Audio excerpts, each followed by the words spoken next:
Bueno, buenos días a todas, todos, todes.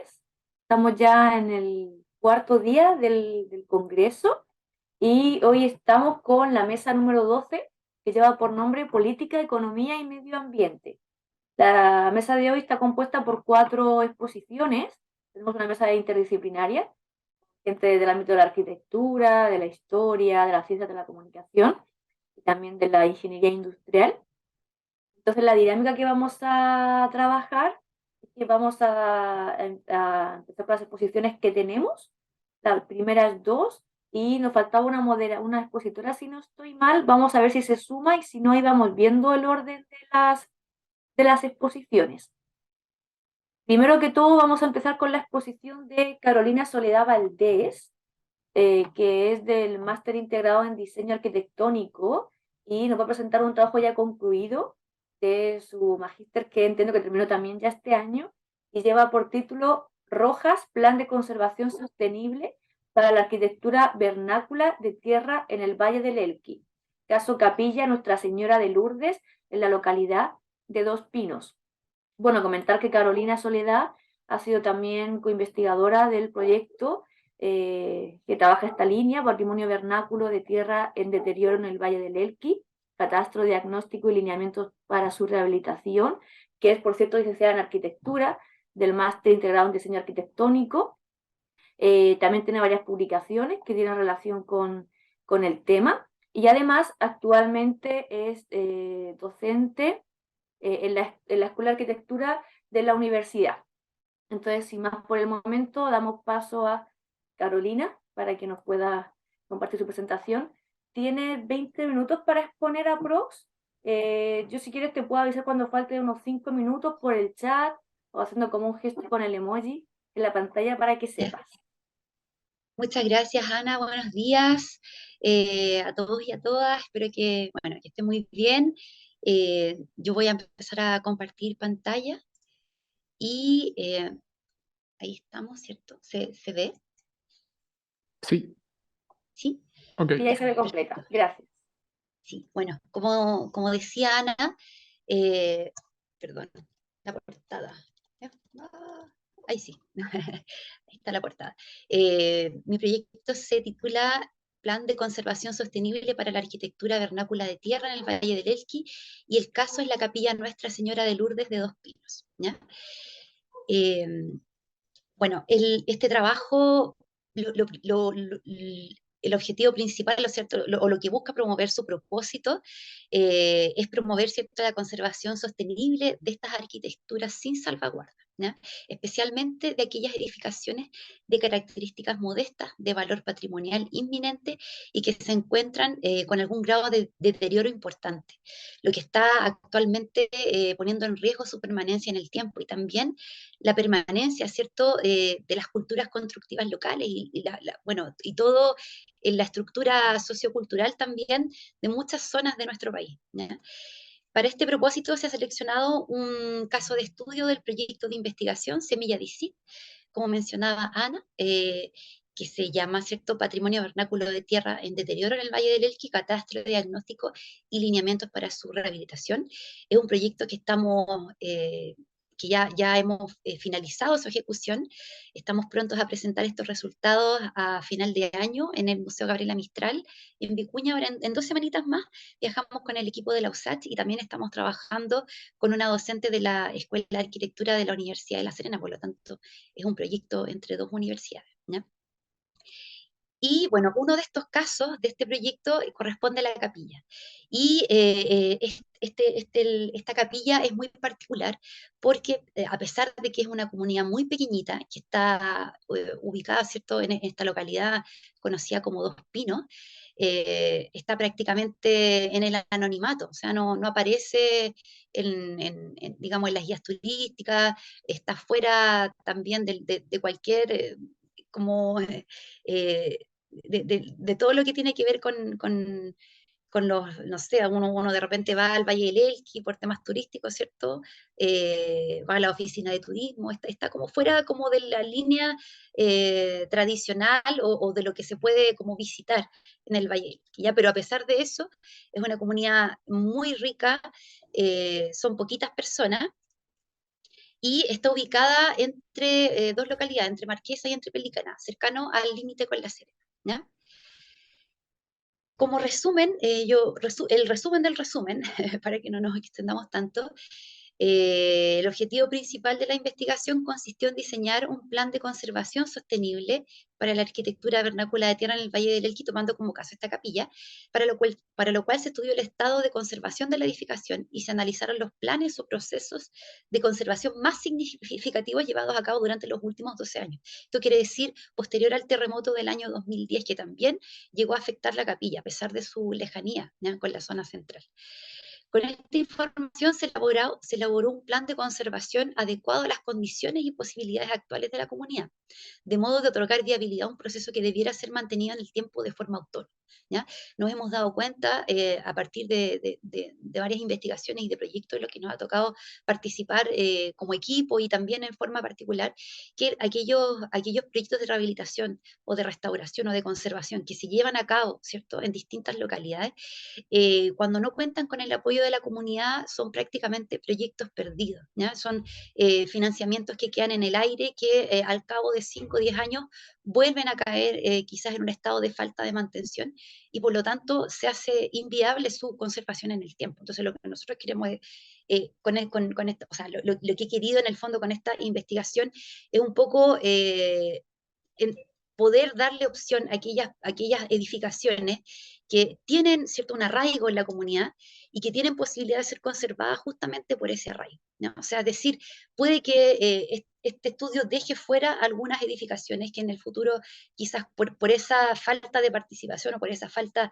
de compromiso con el patrimonio, tampoco sean viables, no, o no sea beneficioso para nadie el poder, el tener que restaurarla, ¿no? Entonces, bueno, como decía, esta capilla se inserta en la localidad de Dos Pinos, en el límite de Vicuña con La Serena. Ahí en naranjo se observan, ¿cierto?, unos circulitos que están marcando, ¿cierto?, las comunidades en las que se identificaron 10 edificaciones que están actualmente en un estado de vulnerabilidad alto, ¿ya?, en la comuna de Vicuña. Y una de estas corresponde a la capilla de Dos Pinos, que si nos fijamos ahí está casi en el límite con La Serena, ¿ya? Y bueno, esta capilla se ubica en el Camino Interior Dos Pinos. Es un sector que antiguamente se conocía como Marquesa la Baja, en el fondo de Dos Pinos, junto a una casona que había, a la casona principal de la que hoy se conserva solamente el ala oriente, ¿ya? Era un sector que antiguamente se utilizaba como caballeriza. Ustedes ven aquí en esta zona, no sé si se alcanza a ver en la pantalla, hay como una L, ¿cierto? Una cubierta que se alcanza a visualizar. Y la capilla está frente a esta edificación, ¿ya? Luego, a partir del proceso de reforma agraria, queda inserta en el terreno denominado como bien común número 1 en la parcela número 8. Aquí aparece un plano, ¿cierto?, que está actualmente disponible, con 13 parcelas. Aquí solamente hay un sector de este plano, y dentro de la parcela número 8, ¿cierto?, aparece este bien común número 1, ¿ya? Que es el principal bien común de la comunidad. O sea, es muy importante, si bien ahora hay problemas en términos como de quién tiene los derechos de propiedad sobre el terreno, porque hay la mitad de los parceleros, eran 13 parceleros, la mitad de los parceleros han vendido sus bienes con los derechos de bien común, ¿ya? Entonces ahora solamente la mitad, que están todos de muy avanzada edad, tienen actualmente los derechos sobre esta propiedad. Entonces, ahí hay algunos problemas de tipo legales que también están afectando la conservación de la capilla, ¿ya? Bueno, esta capilla, ¿cierto?, está construida con técnica de adobe tradicional, desarrollada con algunas variaciones dentro del contexto de la cultura constructiva de tierra del norte chico, ¿ya?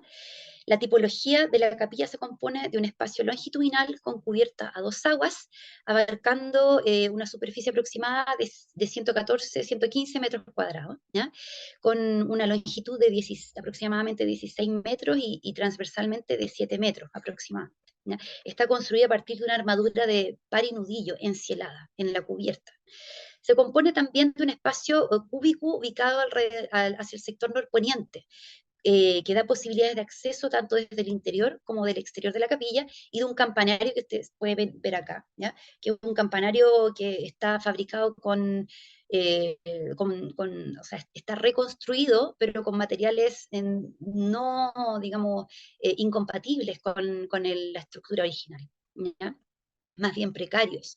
Y esta capilla es también muy reconocida por albergar todos los años en el mes de febrero la fiesta de Nuestra Señora de Lourdes, y presenta una comunidad que valora mucho su entorno natural y construido, su forma de vida, y que presentan un alto interés y compromiso con su conservación, con la conservación del patrimonio, no solo de la capilla, sino del patrimonio también construido y cultural de su sector, ¿ya? Entonces, bueno, esta capilla también representa para los habitantes el núcleo de encuentro religioso, social y cultural. Si ustedes ven al fondo de la imagen interior, se observa este altar es una capilla muy particular, también por el altar que presenta, ya que es una representación de la aparición de Nuestra Señora Lourdes a Santa Bernardita. Eso la verdad es que por lo menos nunca lo había visto en una capilla, por lo tanto también representa en términos culturales, ¿cierto? En términos artísticos, también una singularidad en ese sentido, ¿ya? Presenta también una singularidad tipológica, ya que se presenta con una volumetría similar, una tipología similar a otras capillas del valle. Por ejemplo, en Alto Balsol también hay una capilla muy similar, ¿ya? Pero esta se ve que es más antigua, presenta más daño, y también posee una nave más ancha y más baja, con una cubierta bastante debilitada, ¿ya? Que es acusada por los daños verificados sobre todo en el tercio superior de los muros. Aquí, si ustedes ven, ¿cierto? Aparecen algunas grietas en la esquina de los dinteles, y grietas, ¿cierto?, en la parte superior del muro, ¿ya? Solamente así como a simple vista. Se observan muchos daños en el estuco, ¿ya? Eh, y bueno, seguimos. Presenta también, bueno, por distintas razones, esta capilla no ha sido recuperada, ¿ya? Por lo menos en los últimos 12 años podemos decir que una de las razones más importantes es la falta de recursos y de mano de obra especializada en el sector. A pesar que hay dos personas que han trabajado y trabajaron con técnicas tradicionales de tierra desde muy pequeños, ¿ya? Y ellos han estado a cargo de las reparaciones mínimas que se han logrado realizar desde el 2010 en adelante, ¿ya? Que resultan ser trabajos más bien de tipo estético. Entonces ellos, por falta de apoyo, no han podido acceder a programas de reconstrucción, ni a programas de subsidio, ni a otras fuentes de financiamiento para su correcta evaluación y rehabilitación, ¿ya? Es más, o sea, han recibido incluso visitas de autoridades en la región, tanto en el terremoto del 2010 como en el del 2014 y el 2016, que también hubo movimiento sísmico importante y que afectó también la estructura de la capilla, con daños que se llevan acumulando también durante mucho tiempo atrás, ¿ya? Pero a pesar de que las autoridades se han hecho presentes, no se ha tomado ningún tipo de resguardo para su conservación, ¿ya? Y se observa también, bueno, en esta imagen, daños relacionados a grietas en esquinas de dinteles, ¿cierto? Aquí, por ejemplo, ¿ya? Se observan también grietas pasantes y no pasantes, fisuras en general. Aquí observamos, bueno, no se alcanza a ver muy bien, pero aquí hay unas grietas que son pasantes, ¿ya? Muchas fisuras, desprendimientos de estuco, también daños por xilófagos y por insectos, ¿ya? Y también por animales como ratas, qué sé yo, animales pequeños que están afectando también la cubierta. Como está rodeada de árboles, ¿cierto? Estos animales tienen la posibilidad de subirse, no han podido podarse bien. Hay unas palmeras que están alrededor de la capilla, y eso ha afectado mucho también su conservación. Entonces, bueno, a partir de este diagnóstico inicial, identificación del problema, ¿cierto? Con respecto a la vulnerabilidad de la capilla, se postula, ¿cierto?, el objetivo general y los objetivos específicos. El objetivo general, como ya lo mencionaba, era proponer, ¿cierto?, diseñar una propuesta, un plan de conservación sostenible para la capilla, ¿ya? En cuanto a los objetivos específicos, lo primero que se propuso fue diagnosticar el estado de conservación de la capilla a partir de metodologías que tradicionalmente se utilizan en arquitectura, pero también intentando simplificar el proceso, ¿ya? Entonces, eso lo vamos a mostrar a continuación. También se realizó un análisis de los planes o procesos llevados a cabo por la comunidad durante los últimos 12 años sobre las bases de criterios de conservación sostenible, y vamos a ver también cómo se realizó este proceso. Y finalmente se genera una propuesta de conservación sostenible con dos estrategias principales, ¿no? Los principales resultados del objetivo número 1, ¿ya? Del diagnóstico del estado de conservación de la capilla. Bueno, para esto se realizó, ¿cierto?, una planimetría de daños, evaluación de daños a partir de plantas, ¿cierto?, y elevaciones, y se realizó una tabla de daños simplificada, no sé si se alcanza a ver aquí, una tabla de daños simplificada en la cual se cuantificó, ¿cierto?, los daños que primero se establecieron 19 tipos de daño, ¿ya?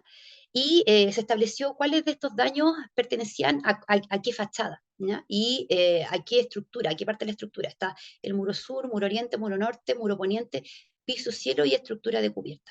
Y luego, ¿cierto? Esto sirve como un primer diagnóstico que permite visualizar la cantidad de daño que se observa como visiblemente, ¿cierto? Porque este diagnóstico ha sido realizado sin mayor indagación en la estructura de la capilla. O sea, para realizar un diagnóstico de daño acucioso, también se necesita, por ejemplo, se hubiese necesitado retirar todos los estucos para verificar, ¿cierto?, la magnitud de daños de las grietas y de las fisuras. Pero en este caso es un diagnóstico previo a ese proceso, ya que debiese darse una vez que se adquieran los recursos para seguir con los trabajos. Pero esto ya nos da una primera, ¿cierto?, acercamiento como al nivel de daño, y se ve que ya es un daño medio alto. A partir de la cantidad de daño, ¿cierto? Así como a primera vista, intuitivamente se observa eso. Y también se observa que el muro norte, ¿cierto? El muro norte y el muro oriente son los que presentan la mayor cantidad de daño. Y también se observa, ¿cierto?, en cuanto a las elevaciones, aquí aparece la elevación norte, ¿cierto?, con gran cantidad de daño en cuanto a la conservación de los estucos, ¿cierto?, a la cantidad de grietas y fisuras que se han producido, sobre todo en los vanos de la capilla, ¿ya? Y también tenemos la elevación oriente, ¿cierto?, que también presenta mucho daño, y que abarca también la zona de la sacristía, que no se alcanzaba a ver en la fotografía, ¿cierto? Esta es la zona de la sacristía, y que en planta vemos que se ubica hacia este sector, ¿ya? Hacia el sector nororiente de la capilla. Y bueno, los principales resultados en cuanto a la magnitud de daño registrada se pudo verificar a partir de estas planimetrías, ¿cierto? Y las fichas de daños que no las mostré, no están en la presentación porque son muchas, pero se realizó una ficha de daños por cada daño. Se observan 3 niveles de magnitud, ¿cierto? Grave, moderado y leve. De los 13 daños identificados en la tabla general de 19 daños, ¿cierto?, que se puede trabajar para analizar otros tipos de casos, se han verificado 8 como daño grave y 5 como daño moderado. No se han identificado daños leves, por lo que de los daños encontrados, ¿cierto?, 9 se declaran como inexistentes en la edificación, pero entre estos se sugiere verificar 4 tipos de daños con los instrumentos adecuados. O sea, hay algunos daños de los cuales no se está plenamente seguro, ¿cierto?, de que sean graves o que sean de magnitud moderada. Entonces, para esto se van a necesitar cámaras termográficas y otro tipo de instrumentos para verificarlos en terreno. Con respecto a la valoración y cuantificación de los daños, se estableció, ¿cierto?, una puntuación y una puntuación máxima de 66 puntos. La capilla aquí, con esta tabla de puntuación, alcanza un daño moderado, ¿ya?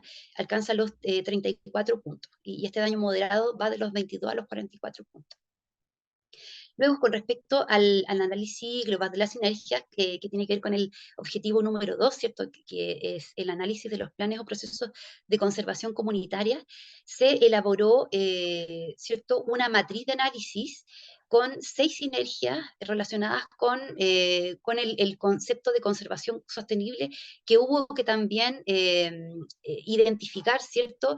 Y realizar esta investigación en torno a este concepto para derivar las sinergias y cuáles iban a ser entonces estas variables, ¿cierto? De cada sinergia. Y a partir de esto se estableció, ¿cierto? Que la comunidad a nivel global presenta un alto grado de valoración, compromiso y un alto grado de empoderamiento. ¿Ya? O sea, con esto se confirma la intuición que se tenía al inicio de la investigación y de estas 6 sinergias, la relación con el medio, ¿cierto? Y el trabajo colaborativo con especialistas, junto con el desarrollo local y la difusión, son las 3, ¿cierto? Variables, las 3 sinergias que están más débiles. Entonces, finalmente, eso es lo que la segunda estrategia va a consistir también en establecer medidas, ¿cierto? Y métodos, estrategias para que se puedan fortalecer estos puntos más débiles. ¿Ya? La matriz se denominó Matriz de Análisis de Planes y Procesos Comunitarios de Conservación en Arquitectura Vernal. ¿Ya? Esto básicamente. Y entonces, a partir del estudio del estado de conservación de la capilla, los principales resultados que se obtuvieron fue que se concluye que la edificación presenta un daño moderado, ¿cierto? También que la causa que está afectando mayormente la estructura de los muros es la incompatibilidad de materiales por el uso de estucos de cemento, ya que eso es un tema bastante grave en estructuras de tierra, tanto al interior como al exterior de la edificación y las reparaciones que se han ido realizando en forma sucesiva. Y el tercer punto, ¿cierto? Se observa también una estructura de cubierta deficiente, lo que está afectando a la estructura completa, ¿ya? Porque si no existe un amarre entre los muros y entre la cubierta, en la técnica de adobe tradicional, ¿cierto? Funciona como un todo, o sea, de un todo en conjunto con los muros de adobe y los refuerzos de madera, que en este caso parte de los refuerzos lo realiza la cubierta, que mantiene, ¿cierto? Que al mantener un diafragma rígido, permite entonces mantener la estabilidad de la estructura en su totalidad. Y esto al verse afectado, entonces, podría afectar gravemente, y ya está afectando gravemente la estabilidad, ¿cierto? De la estructura en su generalidad. También será necesario verificar daños con instrumentos de precisión, como lo mencionaba anteriormente, una vez adjudicados los recursos para continuar con el proyecto de restauración, idealmente. ¿Ya? Por otro lado, con respecto al análisis de los planes de conservación, con la matriz de análisis, ¿cierto? Esta matriz de análisis ha arrojado que el plan llevado a cabo en forma autónoma por la comunidad desde el año 2016, a causa del terremoto ocurrido el año 2015 con epicentro en Canela, no se corresponde con los criterios de conservación sostenible establecidos para efectos de esta investigación. ¿Ya? O sea, el análisis de los planes hasta el momento no arrojó, ¿cierto?, que todos los criterios de conservación estén siendo trabajados. Por lo tanto, bajo la luz de este análisis no es posible llevar a cabo una conservación sostenible. Entonces, es necesario entonces reforzar estos puntos para que esta conservación pueda ser viable en el tiempo. ¿Ya? Por otro lado, se concluye también que es viable continuar con este proceso porque cuenta con las variables de empoderamiento y trabajo autónomo, junto con la de valoración y compromiso con un alto nivel de desarrollo. ¿Ya? Y bueno, con respecto a la propuesta del plan de conservación, se diseñó, ¿cierto?, estas etapas del plan, se realizó este diseño de las etapas del plan a partir de esta tabla de especificaciones, ¿ya?, que se trabajó en la metodología, se realizó en forma paralela a la construcción teórica del concepto de conservación sostenible y del instrumento de análisis del objetivo específico número 2, la matriz que acabamos de visualizar, ¿ya? Esta matriz con las variables en cada una de las sinergias. Este proceso en el que además se recogió experiencia personal en torno al trabajo con comunidades vulnerables y en torno a los procesos relacionados con la conservación de arquitectura patrimonial. ¿Ya? Es así que el diseño final del plan de conservación contempla 6 etapas de trabajo. ¿Ya? Aquí aparecen las 6 etapas de trabajo. Etapa 1, ¿cierto?, de documentación y diagnóstico. Etapa 2, estrategias del plan, que es lo que se realizó ahora en el proyecto de tesis. ¿Ya? Y luego vendrían, una vez adjudicados los recursos, la validación del plan, la sensibilización, la etapa de sensibilización y capacitación, que es una de las etapas más importantes que en general no se considera para los procesos de conservación, yo diría que prácticamente no se considera. ¿Ya? luego la gestión y ejecución de obra en conjunto con la comunidad, porque es parte de la configuración colaborativa, y finalmente un control y evaluación a 5 y 10 años plazo, ¿ya? De manera de poder evaluar, ¿cierto?, que si este proceso efectivamente cumple con este objetivo de conservación sostenible en forma autónoma por parte de la comunidad, ¿ya? Y bueno, la segunda estrategia, ¿cierto? Bueno, el plan, ¿cierto?, está diseñado en base a esta tabla de especificaciones construida en conjunto, en paralelo con el concepto de conservación sostenible, y de esto, ¿cierto?, de todo el estudio se deriva dos principales estrategias a ejecutar, ¿cierto?, junto con la comunidad. Una de estas es establecer las acciones de conservación y soluciones específicas para la capilla, es decir, una propuesta de conservación específica para la capilla. Y se han determinado ciertas acciones en orden de prioridad, como es la conservación directa o consolidación estructural, la restauración y la reconstrucción, ¿cierto? Y aquí aparecen entonces, perdón, me cambié de... Aquí aparecen, ¿cierto?, en esta tabla el tipo de daño que se está manifestando, ¿cierto?, la magnitud del daño establecido en las tablas anteriores, la causa determinada del daño y la acción de conservación recomendada, ¿cierto? De estas acciones de conservación, como decíamos, la consolidación estructural es en orden de prioridad la más importante, por lo tanto aquí esto ya está dando un orden de prioridad, es decir, dependiendo de los recursos que se puedan recaudar, ¿cierto? Se va a ir por orden realizando estos trabajos para que los daños, o sea, prioritarios, puedan ser reparados en lo más pronto posible, ¿cierto? Se establecen también soluciones genéricas y una descripción de estas soluciones genéricas junto con una bibliografía de consulta. En caso de que este proceso de recaudación de fondos no dé resultado, por lo menos la comunidad va a quedar con este material y con el objetivo que ellos puedan, ¿cierto?, llevar a cabo quizás alguna o más de estas acciones de conservación en términos genéricos, o sea, algunas se pueden efectivamente ser llevadas por la comunidad, por ejemplo, la reparación de estuco, remoción y reparación de estuco, y hay personas que están capacitadas, entonces ellos podrían realizarlo y ver en qué grado de prioridad está esa acción que deben llevar a cabo y que la podrían llevar a cabo en forma autónoma, ¿ya? Ya, La segunda... Carolina, perdón, estamos como sobre el tiempo. Como... Ya, perfecto. Ya, en 2 minutos. La segunda estrategia consistió en identificar las debilidades de cada sinergia para lo que se establecieron, ¿cierto? Estrategias a implementar que aparecen en el lado derecho de la tabla. Y finalmente, considerar los principales aportes de la investigación, ¿cierto? Uno de los principales aportes, ¿cierto?, es poder haber establecido un concepto de conservación sostenible en arquitectura que derivó también a la matriz de análisis para proyectos de conservación sostenible. Y se espera que un proceso de conservación ordenado bajo estos criterios de conservación le otorgue viabilidad al desarrollo de futuras intervenciones en edificaciones vernáculas de tierra, ¿ya? Lo que resultaría útil también al momento de evaluar o focalizar la inversión con fondos públicos o privados. Finalmente, se espera que el uso de esta matriz permita establecer un trabajo focalizado en los aspectos más débiles de la matriz, sobre todo en comunidades rurales que valoran y utilizan su arquitectura local, comprometidas con la conservación de su patrimonio y que además se encuentran sin posibilidades de acceder a grandes fondos de financiamiento para la conservación de sus edificaciones de forma autónoma, ¿ya? Eso sería. Muchas gracias. Gracias, Carolina.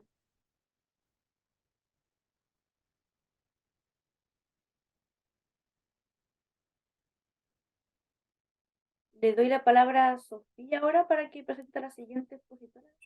Ok. La tenemos ya conectada. Bueno, nuestra siguiente expositora es Nicole Toledo. Ella se unió mientras estaba Carolina presentando. Nicole, ¿estás ahí? Ahí está. Ajá. Hola. ¿Quieres probar tu presentación por mientras? Le voy a contar un poquito. No preparé presentación en realidad yo, Ah, ya. solo Ya, va a ser listo. así. Vas a ¿Se cantar. escucha bien? ¿Sí? ¿Sí? Sí. Ya, perfecto, gracias. Mira, ya que vas a partir así, bueno, yo voy a presentarte, pero si quieres puedes presentarte tú misma. No sé si prefieres. ¿Sí? O... Súper. Ujú. Bueno, buenos días, muchas gracias a todos. Ante todo, Me disculpo por haberme conectado un poquito tarde, pero se había cortado la luz, por lo tanto no pude conectarme desde el principio, lo siento. ¿Ya? Mi nombre es Nicole Toledo. Yo ahora les voy a presentar un resumen de lo que es mi investigación para obtener el grado de doctor en Historia. Y esta investigación lleva por título Privatización de la Araucanía, tasaciones y comercio de tierras durante la primera fase de colonización. En realidad, la tesis es más larga, abarca todas las fases, pero en este caso, ¿cierto? En honor al tiempo, me voy a enfocar en la primera parte. Para que me puedan seguir un poco las ideas de lo que es esta investigación, necesito presentarles algunos datos, ¿ya? Primero es que esta investigación vamos a entender a la colonización de la Araucanía como una parte muy importante de lo que fue la ocupación de la Araucanía, ¿ya? Lo que más adelante, ¿cierto? Les voy a explicar por qué, ¿cierto? Coincide con una de las fases de la ocupación. La investigación, o sea, el objetivo principal de esta investigación es visibilizar y exponer el actuar que tuvieron las personas particulares durante el proceso de colonización de la Araucanía, y también quiero presentar una nueva conceptualización que nos ayude a entender qué es lo que pasó realmente con las tierras de la Araucanía cuando el Estado, ¿cierto?, decide poner en marcha todos estos planes. Lo primero, ¿cierto? El primer dato que tenemos que tener presente para esta investigación nos situaría en el año 1845, cuando está de presidente Manuel Bulnes. Él dicta la ley de colonización. Esta ley faculta al Estado a fundar colonias de naturales y extranjeros en los terrenos que estén considerados baldíos. Ese es un dato que tenemos que tener muy presente. Solo se puede colonizar terreno que esté baldío. Esta es la primera, ¿cierto?, intención, como le digo, la primera gestión colonizadora que se hace pensando para la Araucanía. Luego, 5 años más tarde, durante la década de 1850 en adelante, comienza a entregarse la categoría de colono a distintas personas. Obtener el grado de ser declarado colono incluía una serie de beneficios para las personas, ya durante esta primera fase que nos vamos a enfocar. Porque no era solo que a la persona se le entregase un terreno, una hijuela, como se llamaba en ese entonces, ¿ya? No es que estos terrenos se entregaran de manera gratuita, que muchas veces se dice que el Estado regaló la tierra a extranjeros, ¿cierto?, para colonizar. En este caso no es así, por lo menos en la Araucanía y con todos estos colonos que yo estoy investigando, son chilenos. Entonces la tierra se entrega con facilidades de pago y a un precio módico, pero nunca se regala. Siempre hay un pago de por medio por la persona que lo adquiere, ¿ya? Además de la obtención del terreno, las personas que eran declaradas colonos recibían tablas, herramientas, clavos para edificar la casa en su lugar. Se le entregaban semillas, una yunta de bueyes, quedaban exentos de pagar impuestos, y además se le entregaba un dinero en efectivo que se le llamaba el diario. ¿Por qué se llama así? Porque era un monto que se calculaba contando la cantidad de días que pasaba desde que la persona es declarada colona hasta que llega a tomar posesión de su terreno en la Araucanía. Cada uno de estos días se cuenta a 2 pesos. Por lo tanto, si por ejemplo una persona era declarada colona un día y se demoraban 90 días en llegar allá al terreno, estos 90 días, ¿cierto?, se multiplicaban por los 2 pesos, recibía 180 pesos. Y además, un peso extra diario si llevaba esposa, o sea, serían 90 pesos más equivalentes a la esposa y también 90 pesos extra por cada hijo que él llevara a la colonización. Entonces, es una gama de beneficios que se obtiene por ser declarado colono.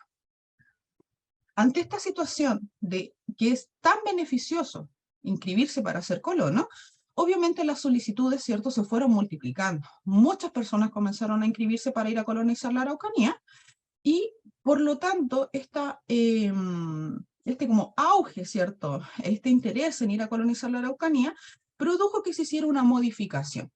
Entonces, más adelante, en el año 68, el Estado dictó un decreto en el cual dijo, de ahora en adelante, las personas que vayan a colonizar van a obtener la categoría de colono solo para que se le entregue el terreno, pero sin ningún otro auxilio.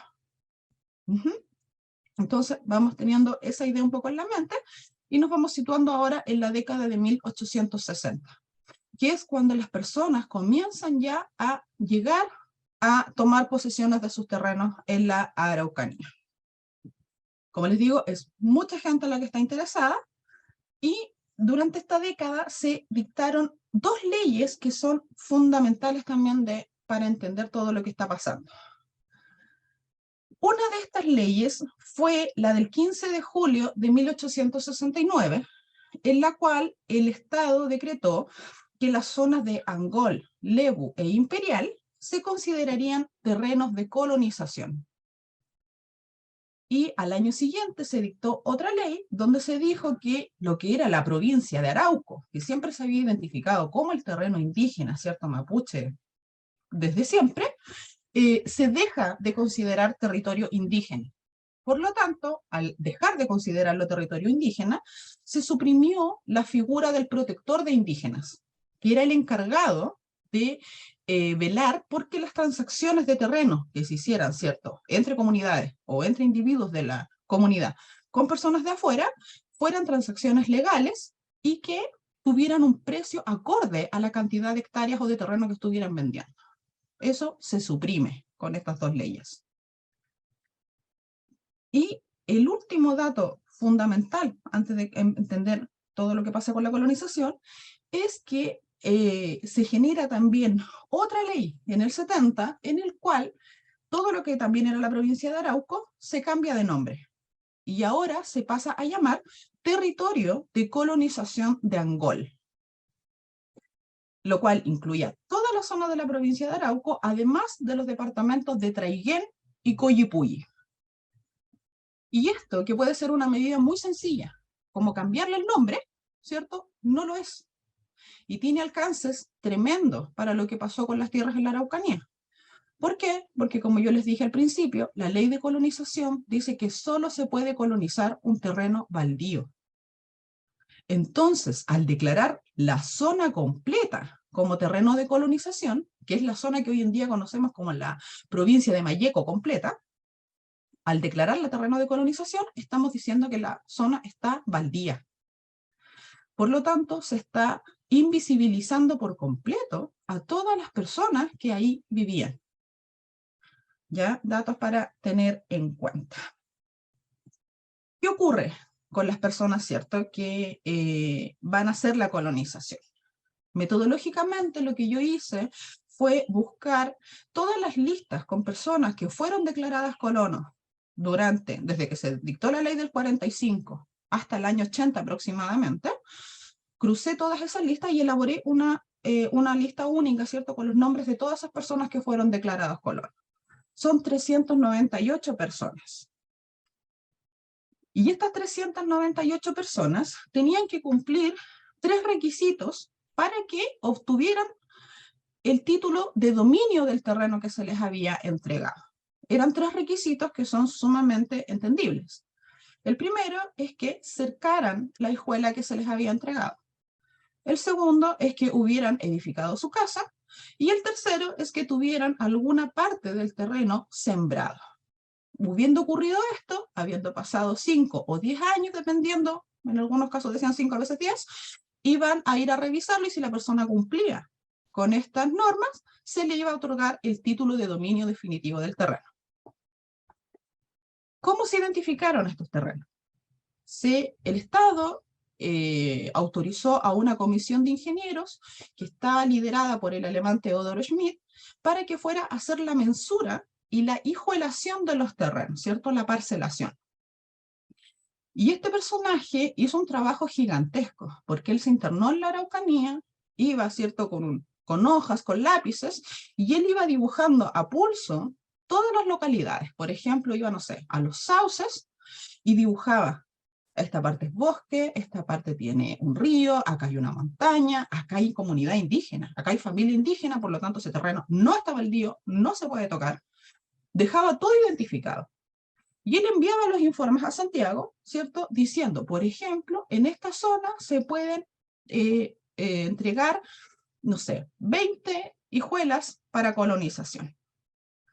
Pero al leer las cartas de Teodoro Schmidt, él siempre reclama que todos sus trabajos que le enviaba a Santiago se perdían. Nunca, ¿cierto? Al final se tomó en cuenta los croquis que elaboró esta persona para hacer la colonización, sino que en Santiago decían, vamos a pensar los sauces, ¿cierto? Una comuna, como si fuera una hoja cuadrada, y la vamos a cuadricular. Y le ponían números, ¿cierto? 1, 2, 3, 4, 5 en adelante, y listo. Y esas eran las hijuelas que finalmente se pasaban para la colonización. Además, como vieron que había tanto interés en adquirir los terrenos, en el año 74 el Estado dictó un nuevo decreto en el cual se puso en marcha algo que se llamó el modelo mixto. Este modelo mixto implicaba que se iba a hacer una colonización trayendo, ojalá, gente extranjera, ya que en el siglo XIX se pensaban que los europeos, sobre todo los alemanes, tenían un sentido de laboriosidad, que eran buenos para trabajar, para crear industria, y que eso lo querían llevar a la Araucanía. Entonces se iba a buscar colonización extranjera de ahí en adelante, pero también la otra parte del modelo mixto era que los terrenos se iban a sacar a la venta en remate público en Santiago. Por lo tanto, se ponía una fecha, se publicaba, ¿cierto?, en los diarios para que la gente fuera al remate, y como les digo, la gente acudía, compraba los terrenos, ¿cierto? En algún momento llegaba a la Araucanía a tomar posesión del terreno que había comprado en el remate, y resulta que llegaba y, por ejemplo, era un río el terreno que había comprado, o era una montaña de piedra que era imposible sembrar algo, o llegaba y había una comunidad indígena. Porque, como les digo, el Estado, ¿cierto?, lo hizo de una manera sumamente errónea, ¿ya? Porque, no sé si intencionalmente, o coincidió que todos los croquis de Schmidt se perdieron, pero finalmente, si vemos los planos de las hijuelas que se vendieran, ¿cierto?, eran solo cuadraditos imaginados que invisibilizaron por completo la geografía y la gente que ahí estaba. Obviamente, estas personas que compraban los terrenos comenzaron a reclamar. Volvían a Santiago a decir, no puedo tomar posesión del terreno porque está ocupado o porque es un río. Y en este caso, de estas 398 personas, ¿cierto?, algunos de ellos, pero que son muy poquitos casos, llegan a ser como un 4% solamente, el Estado les asignó un nuevo terreno que ir a colonizar. Pero como les digo, son muy poquitos a los que se les asignó un nuevo terreno. Todos los demás, ¿cierto?, o muchos de los demás, están pasando por este mismo problema. ¿Y qué pasó? En vista de que las personas vieron, probablemente, me imagino yo, que había poco resguardo de lo que estaba pasando, y que no se les estaba entregando una solución que los dejara conforme, la gente, ¿cierto?, estos colonos, decidieron tomar la solución en sus propias manos. ¿Y qué hicieron? Algunos de ellos tuvieron peleas directamente con los indígenas, ¿cierto?, con la gente que vivía allá, se las arreglaron por su cuenta, y otros, la gran mayoría en realidad de los colonos, lo que hicieron fue que su terreno que había adquirido en el remate, lo dividía en trozos más pequeños y los empezó a revender. Por lo tanto, este proceso de colonización de la Araucanía generó algo que yo llamo una economía de colonización. Se generó al final un mercado de bienes raíces, de terreno. ¿Qué pasa? Que con estos 398 colonos, al seguir los rastros, los registros del terreno original que a él se le entrega por concepto de colonización, se encuentran más de 5.000 compraventas de terrenos relacionadas a estas 398 personas. Claro, podemos dudar de que sean quizás algunos alcances de nombre, ¿cierto? Pero comencé a filtrarlos. Entonces comencé a filtrar todas estas transacciones de terreno por el nombre del colono, por la localidad, por la fecha y por la descripción que hacen cada uno de ellos al adquirirlo y al venderlo. Y así, con todos estos filtros, aún de estos 398 colonos, hay más de 3.000 compraventas de terreno. Por lo tanto, vemos que se generó un desorden increíble en lo que pasó. ¿Y qué ocurre? Que esto es un tema sumamente problemático. ¿Por qué? Porque el colono, como yo les dije, no tiene el título de dominio, porque no edificó, no cercó y no sembró. Por lo tanto, vendió el terreno de una manera ficticia, fraudulenta. Es como si nosotros vendiéramos la casa que estamos arrendando. Entonces es grave, es muy grave, ¿cierto? Todo lo que estamos visualizando de lo que pasa con los terrenos de la Araucanía. ¿Qué ocurre? Ustedes dicen, pero ¿cómo nadie se iba a dar cuenta de lo que estaba pasando? ¿Cómo nadie fue a verificar esta situación? No, no se hizo. Porque hasta 1883 el Estado nunca generó un cargo, un funcionario, de alguien que velara por la inspección de las colonias, o por ver qué es lo que estaba pasando allá. ¿Por qué no se hace? Porque recordemos que la Araucanía pasa a ser, ¿cierto?, como oficialmente administrada por el Estado, luego de las campañas militares, que van desde 1861 hasta 1883, cuando se refunda Villarrica. Por lo tanto, ¿cierto?, estamos en un momento en etapas de guerra también. Como le digo, que el Estado está con la intención de ocupar la zona, de poder disponer de la zona completa, pero ocurre que esta época, que va del 70 hasta el 80, es cuando se hizo el remate de más del 90% de la Araucanía. Y este momento de los remates de la Araucanía coincide con el final de la segunda campaña de la Araucanía, que terminó en el 69, y el inicio de la tercera campaña de la Araucanía, que es en el 81. ¿Qué ocurre? Que cuando termina la segunda campaña de ocupación militar de la Araucanía, los militares hablan con, ¿cierto?, toda la población que es de allá, y les dicen, estamos en tregua. No estamos estamos en paz ahora. El día que se lleguen a retomar las hostilidades, va a ser avisado, nos vamos a poner de acuerdo. Pero por ahora estamos en paz, los dejamos tranquilos. Y mientras le dicen esta tregua, ¿cierto?, como les digo, es cuando el Estado hace la venta, la subasta de los terrenos. Es por eso que yo digo que la colonización de la Araucanía es una fase fundamental en la ocupación del terreno. Y además, ¿cierto?, si lo vemos, es un plan casi macabro. Porque le dijimos a las personas, ¿cierto?, que estamos en paz y aún así estamos vendiendo su terreno, donde ellos viven.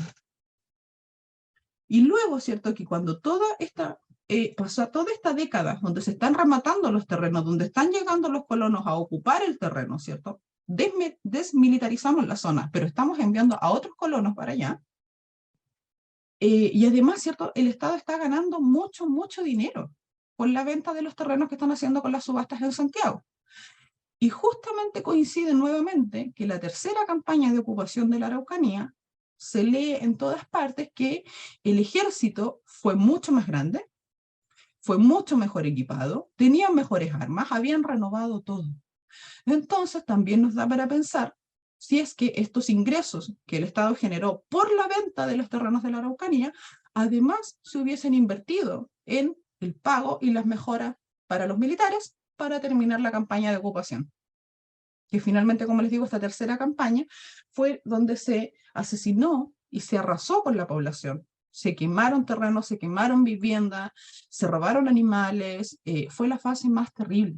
Se dice que esa última campaña, esos últimos 3 años, murió más gente que al inicio, que en los primeros 50 años de la Guerra de Arauco, que se supone que había sido el momento más terrible bélicamente.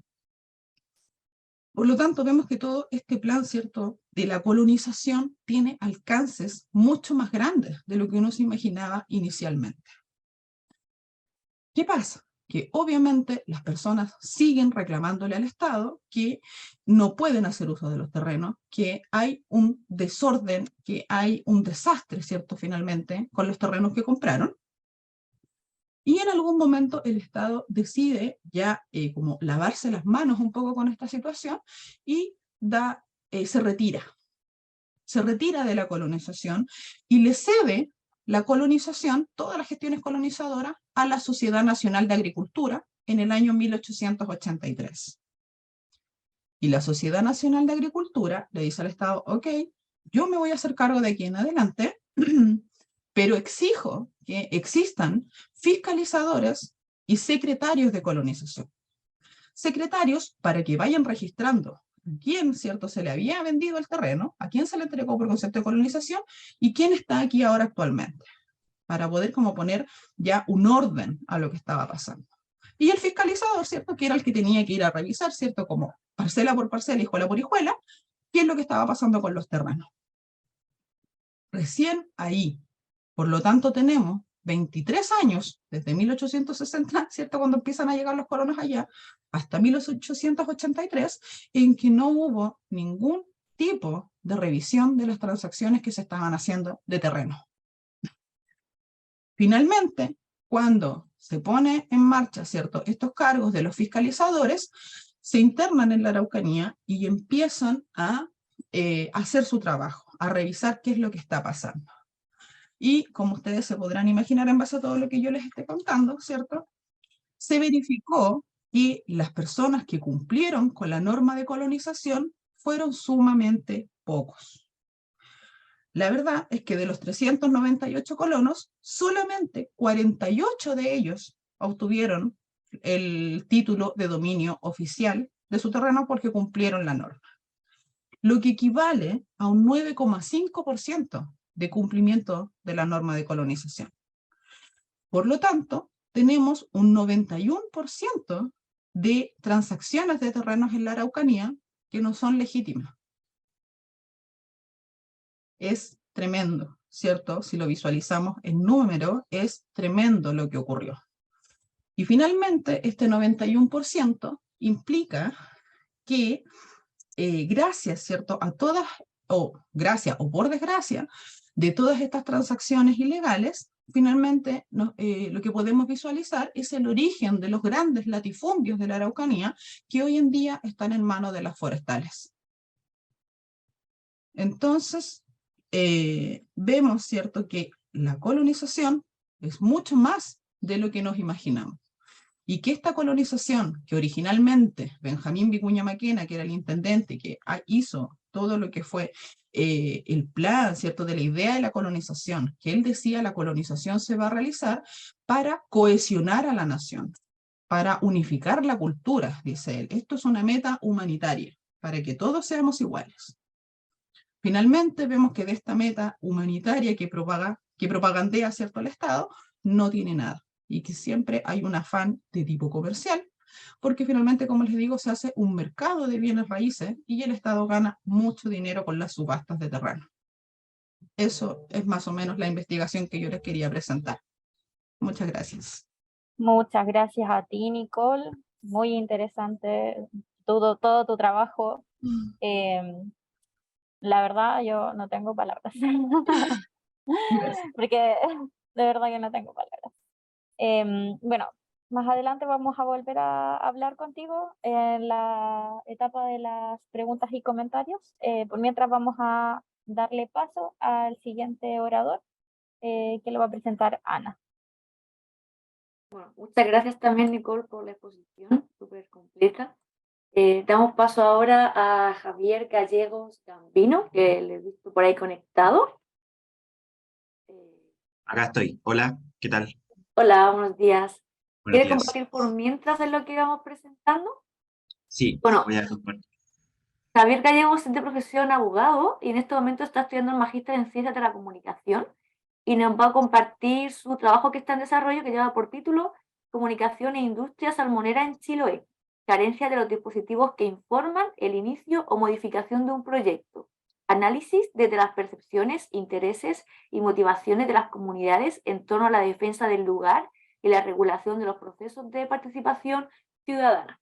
Así que damos paso a Javier, ahí se ve la presentación perfecta.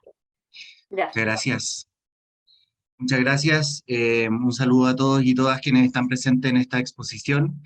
Quisiera partir dando algunos elementos previos. En primer lugar, saludar a la distancia y enviarle toda la energía al profesor Claudio Broidman, mi profesor guía de esta tesis, ex director del Magíster en Ciencias de la Comunicación, que hace algunas semanas sufrió un accidente y que está ya en proceso de recuperación. Así que aprovecho también desde este lugar enviarle mis mejores deseos. En segundo lugar, agradecer a la organización del Congreso por toda la logística que hay y todo el trabajo detrás de este congreso, que hasta ahora ha sido una instancia bastante provechosa. Y en tercer lugar, quisiera, bueno, primero pedir disculpas por la extensión del título. Fui incapaz de reducirlo y sintetizarlo a algo más pequeño. Intenté de alguna manera incorporar todas las ideas que a mi juicio son centrales de la investigación que llevé adelante. Y bueno, desde ese título extenso vamos a intentar dar cuenta de algunos elementos importantes que yo logré rescatar desde esta investigación. Primero, o sea, luego de eso, aclarar que yo ya estoy egresado del Magíster en Ciencias de la Comunicación, este proyecto de tesis fue aprobado y estoy solamente a la espera de la defensa, así que esta es como una especie de entrenamiento para esa defensa, espero que resulte más o menos bien. Yo diría que los tres elementos centrales sobre los cuales se funda esta investigación son estos tres que ven en la lámina. Me parece que existe una relación directamente proporcional entre la comunicación, la participación ciudadana y la democracia. Es decir, a mayor comunicación o mejor comunicación, a mi juicio existe una mejor posibilidad de que las comunidades puedan iniciar o hacerse parte de un proceso de participación ciudadana, y esto tiene como consecuencia directa, naturalmente, una mejor democracia o lo que esperamos de la democracia. Por el contrario, una menor o peor comunicación impacta directamente en una menor participación ciudadana y en definitiva es un problema para la forma en cómo debemos entender, a mi juicio, la democracia. En breves términos, esto es un proceso bien como complejo, engorroso y bien técnico jurídico. No quiero darles mucho la lata con esto. Quizás algunas personas ya se han interiorizado un poquito en este sistema, pero quisiera darles algunos elementos muy centrales de qué es lo que significa que un proyecto que eventualmente va a tener consecuencias sobre el medio ambiente ingrese a lo que se denomina el servicio, o sea, el sistema de evaluación de impacto ambiental, que está llevado adelante por la institución del Estado, que es el Servicio de Evaluación Ambiental. Para que un proyecto que eventualmente desee generar una actividad económica que tenga consecuencias sobre el medio ambiente, existen principalmente dos grandes instrumentos en virtud de los cuales se ingresa a este sistema que les acabo de mencionar. Uno de ellos es la declaración de impacto ambiental y el otro es el estudio de impacto ambiental. La diferencia fundamental entre ambos, bueno, primero son los requisitos. Ahí se señala en la medida que genere o no uno o más efectos de los que están considerados en la ley 19.300, que establece bases generales para el medio ambiente.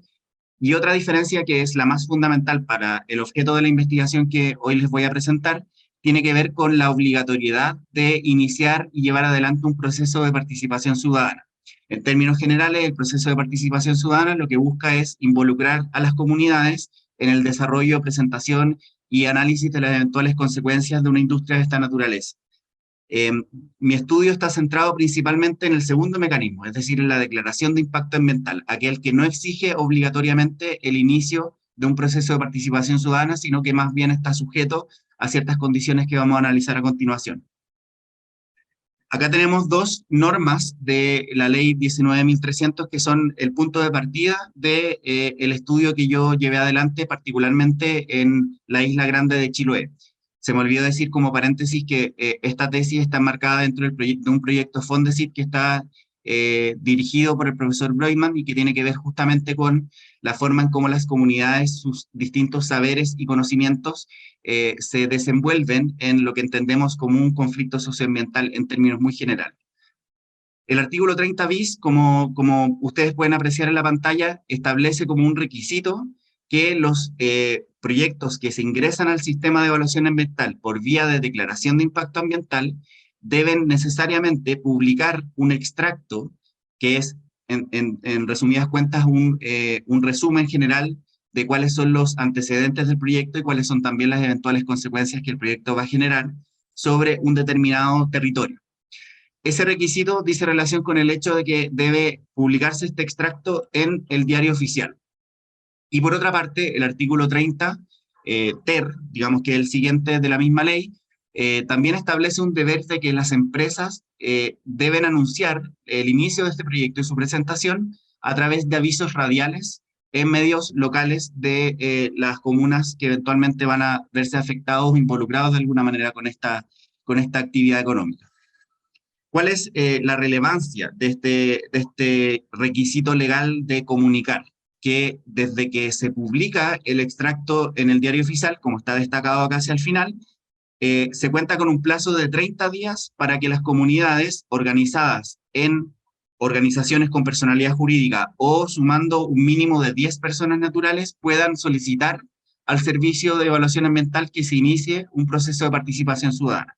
Es decir, para resumir, si una empresa desea iniciar una actividad económica, entonces debe publicar su extracto en el diario oficial y desde esa publicación, a 30 días hacia adelante, las comunidades pueden solicitar al Servicio de Evaluación el inicio de un proceso de participación ciudadana que, como ya veíamos, no es obligatorio en el caso de las declaraciones de impacto ambiental.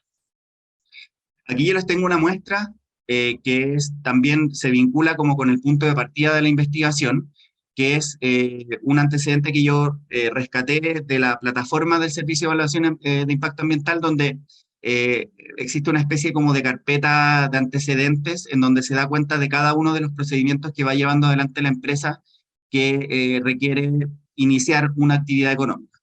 Esto es un certificado de emisión, es decir, la empresa le dice al Servicio de Evaluación Ambiental: yo cumplí con el deber legal que me exige publicar el extracto y radiodifundirlo en medios locales. Digamos, el certificado está acá por escrito, ustedes pueden acá apreciar el texto, y voy a probar a ver si resulta técnicamente para que ustedes escuchen cómo se escucha, valga la redundancia, este tipo de avisos en las radios locales. ¿Ok? Entonces le voy a poner play, si me pueden hacer un gesto de si se escucha o no, bacán, y si no, da lo mismo, seguimos adelante. Se informa a la comunidad que Salmones Antártica S.A. ha ingresado a evaluación ambiental mediante una declaración de impacto ambiental su proyecto denominado Ampliación de biomasa de centro de engorda de salmones, código de centro número 102104, Centro Caguache RCA número 541-2012, el cual consiste en el aumento de biomasa de un centro de cultivo de salmones en una concesión de acuicultura de porción de agua y fondo de mar, con una producción máxima de 6.600 toneladas en una superficie de 10 hectáreas, ubicada en el sector noroeste, Punta Dempen, Isla Caguache, comuna de Quinchao, provincia de Chiloé, región de los lagos. Se informa a la... Ya, lo vamos a dejar hasta ahí porque es un poquito más largo, pero en definitiva es el formato en que se difunde una cuestión de esta naturaleza en radios locales y que exige también ser difundida en ciertos horarios y días distintos. Entonces, este certificado de emisión justamente a continuación dice: difundí este mensaje el lunes, martes, miércoles y jueves en los horarios de 12 a 1 p.m. o de 4 a 5 p.m., etc. Ustedes podrán imaginar cuál es el nivel de alcance y comprensión de un mensaje que se transmite de esta manera, ¿no? Vamos a analizar a continuación este aspecto, pero ya en principio uno podría decir intuitivamente: esta comunicación no es realmente efectiva para que las comunidades realmente se enteren de qué tipo de actividad económica se está iniciando y cuáles son sus eventuales consecuencias en el territorio. Entonces, para resumir un poco lo que hemos conversado hasta ahora, cuando una industria, en este caso salmonera, en la isla de Chiloé, que es el objeto de mi investigación, desea iniciar un nuevo proyecto o solicitar una ampliación o modificación de uno existente, debe ingresar entonces su proyecto al sistema de evaluación de impacto ambiental por vía de declaración de impacto ambiental, cumpliendo los requisitos legales. Se exige por la ley que este extracto se publique en el diario oficial, se radiodifunda. Y luego de eso existe un plazo de 30 días para solicitar el proceso de participación ciudadana. La última etapa yo la dejo en incógnita, porque lo que da cuenta la investigación, en virtud de lo que yo también pude conversar con ciertas personas que habitan en el lugar, es indeterminado. Es decir, en la gran mayoría de los casos sucede que no se solicita ni siquiera el inicio del proceso de participación ciudadana porque las comunidades no se alcanzaron siquiera a enterar de que se estaba intentando llevar adelante esta actividad. Por lo tanto, ahí hay un problema que yo identifico y que, digamos, tiene como consecuencia el hecho de poder proponer eventualmente una modificación de estos aspectos legales e institucionales. Esta es mi pregunta de investigación, que tampoco fui capaz de sintetizar de la mejor forma, pero básicamente es: ¿existen carencias de los dispositivos de comunicación que informan a las comunidades de Chiloé sobre el ingreso o modificación de un proyecto salmonero en relación a la afectación al territorio y la promoción de procesos de participación ciudadana. El objetivo general que se deriva de esa pregunta de investigación dice relación con el hecho de poder evaluar justamente la regulación de estos dispositivos de comunicación, y voy a aclarar en un momento a continuación por qué yo prefiero hablar de dispositivos en vez de medios de comunicación, para informar los alcances y consecuencias de las solicitudes de inicio o ampliación de una actividad salmonera, considerando además las motivaciones, intereses y percepciones de las comunidades. Aquí también yo intento hacer una vinculación en lo que dice relación con la forma en cómo se comunica esta situación, pero también con la manera en cómo las comunidades se enfrentan a esa comunicación y el desarrollo de esta industria en general. En relación a los objetivos específicos, también los vamos a profundizar un poquito a propósito de los resultados que, lógicamente, no podemos exponer latamente por el tiempo que tenemos a disposición, pero básicamente son eso. En primer lugar, tiene que ver con el análisis de las percepciones que las comunidades tienen de su propio entorno y la manera en cómo ese vínculo con el entorno hace surgir un sentimiento, digamos, de defensa, del cual se puede derivar una cuestión interesante en relación a la forma en cómo se plantea un conflicto socioambiental y la manera en cómo las comunidades también tienen ciertas herramientas para armarse, digo en el sentido no literal, para poder enfrentar este posible conflicto. Luego, analizar en el fondo la influencia de los dispositivos de comunicación para la difusión de esta información que se relaciona al inicio, desarrollo y consecuencias de la industria salmonera.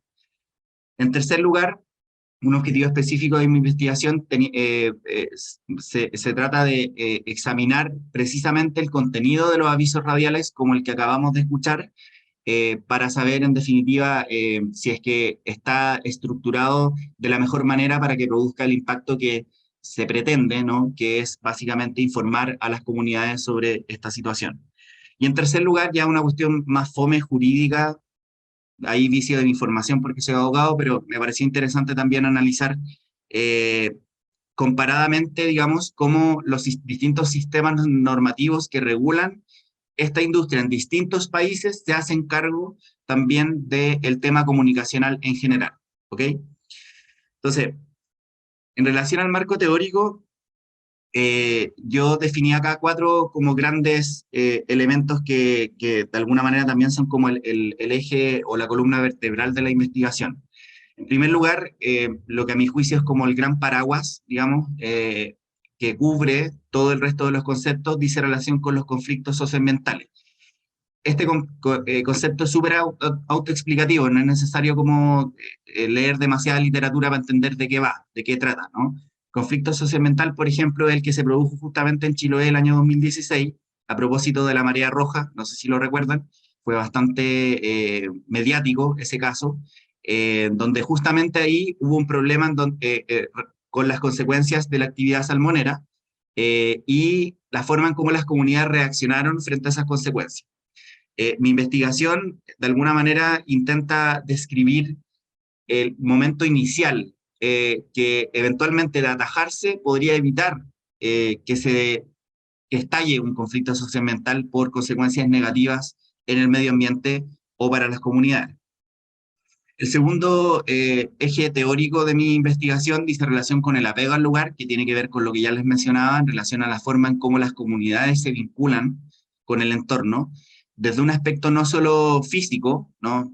Territorial, como no solo el hecho de yo vivir acá, sino también en un aspecto más bien emocional, ¿no? Como qué tipo de vínculo existe emotivo respecto de las personas en relación a su entorno y por qué ese vínculo podría llegar a justificar ciertas reacciones en determinados conflictos. En tercer lugar está la participación ciudadana, que ya hemos dado algunas luces, pero tiene que ver justamente con la posibilidad de que las comunidades puedan involucrarse en el desarrollo de una actividad de esta naturaleza y que es del todo relevante en toda la institucionalidad medioambiental, que ha dado ciertos avances importantes en el último tiempo, en la última década, pero que todavía está en algún déficit, como vamos a poder apreciar a continuación. Y finalmente, dispositivos de comunicación, esto es lo que yo también les anticipaba. ¿Por qué preferir, a mi juicio, hablar de dispositivos antes que de medios de comunicación? Básicamente por una relación de género-especie, ¿no? Los medios de comunicación son una especie de dispositivo, son los que naturalmente conocemos, la radio, la televisión, la prensa escrita y hoy los medios digitales. Pero a mi juicio, la comunicación, sobre todo de este tipo de materias, no se agota necesariamente en el análisis de cómo los medios de comunicación se desenvuelven en relación a este tema. Sobre todo en comunidades no centrales, vamos a llamarla de esa manera, como que no son la región metropolitana, básicamente, hay ciertas instancias, ciertas formas en cómo la comunidad misma se vincula, que van mucho más allá de los medios de comunicación, van mucho más allá incluso de las redes sociales. Por ejemplo, para muestra un botón, aprovecho de comentarles que yo viajé a la isla de Chiloé en junio de este año, y pude participar de una instancia de conformación de un comité de un conjunto folclórico de la isla de Cahuachi, que es una de las islas menores del archipiélago, a la que solo se puede llegar en lancha, no hay otra forma, y donde el punto central, digamos, para la comunidad en ese minuto era darle personalidad jurídica a ese conjunto folclórico. Así también existen distintos comités específicos que se vinculan con temas concretos que afectan a la comunidad y que de alguna manera van tejiendo un poquito el contexto de la manera en cómo las comunidades se enteran de lo que está pasando. Entonces, hablar de medios de comunicación pareciera ser una óptica además muy centralista y que no considera la realidad particular de comunidades locales, como en este caso, por ejemplo, la isla de Cahuachi, en donde la comunidad se reúne en torno a una cuestión muy importante para ellos, que es la constitución de la personalidad jurídica de un comité, de un conjunto folclórico.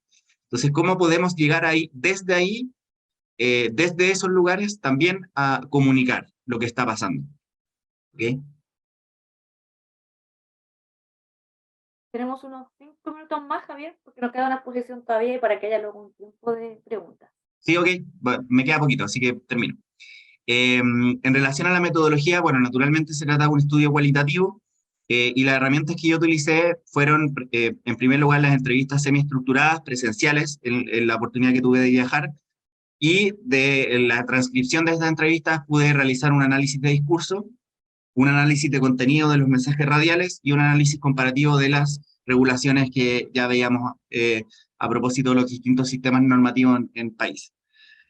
En relación a los resultados, bueno, la investigación de alguna manera terminó por confirmar algunas cosas que se habían propuesto en principio, ¿no? Aquí hay algunos ejemplos, insisto, es solo una muestra, esto está mucho más detallado en mi tesis, pero en relación al vínculo que las comunidades tienen con su entorno, es una cuestión bastante patente la forma en cómo ellos mismos observan qué significa para ellos el lugar. Por ejemplo, la primera frase que aparece ahí dice, en términos resumidos, que el archipiélago lo es todo para esa persona. O sea, existe un vínculo muy fuerte de dependencia, no solo, insisto, territorial ni económica, sino también cultural, también afectiva con el territorio. Entonces esto se vincula con lo que habíamos propuesto como el objetivo específico 1, que dice relación con el hecho de identificar la relación entre las comunidades y su territorio.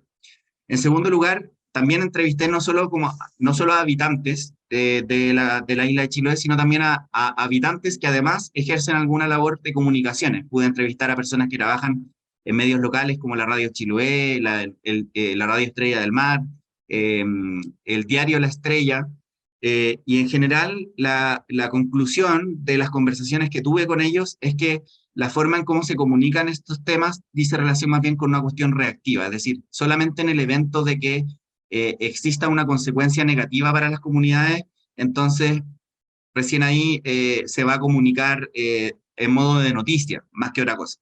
No existe instalado en la cultura mediática de Chiloé el hecho, por ejemplo, de anunciar que se está llevando adelante una determinada actividad económica, en qué consiste el proceso de participación ciudadana, cuáles son los plazos, cuáles son los requisitos para solicitarlo, etc.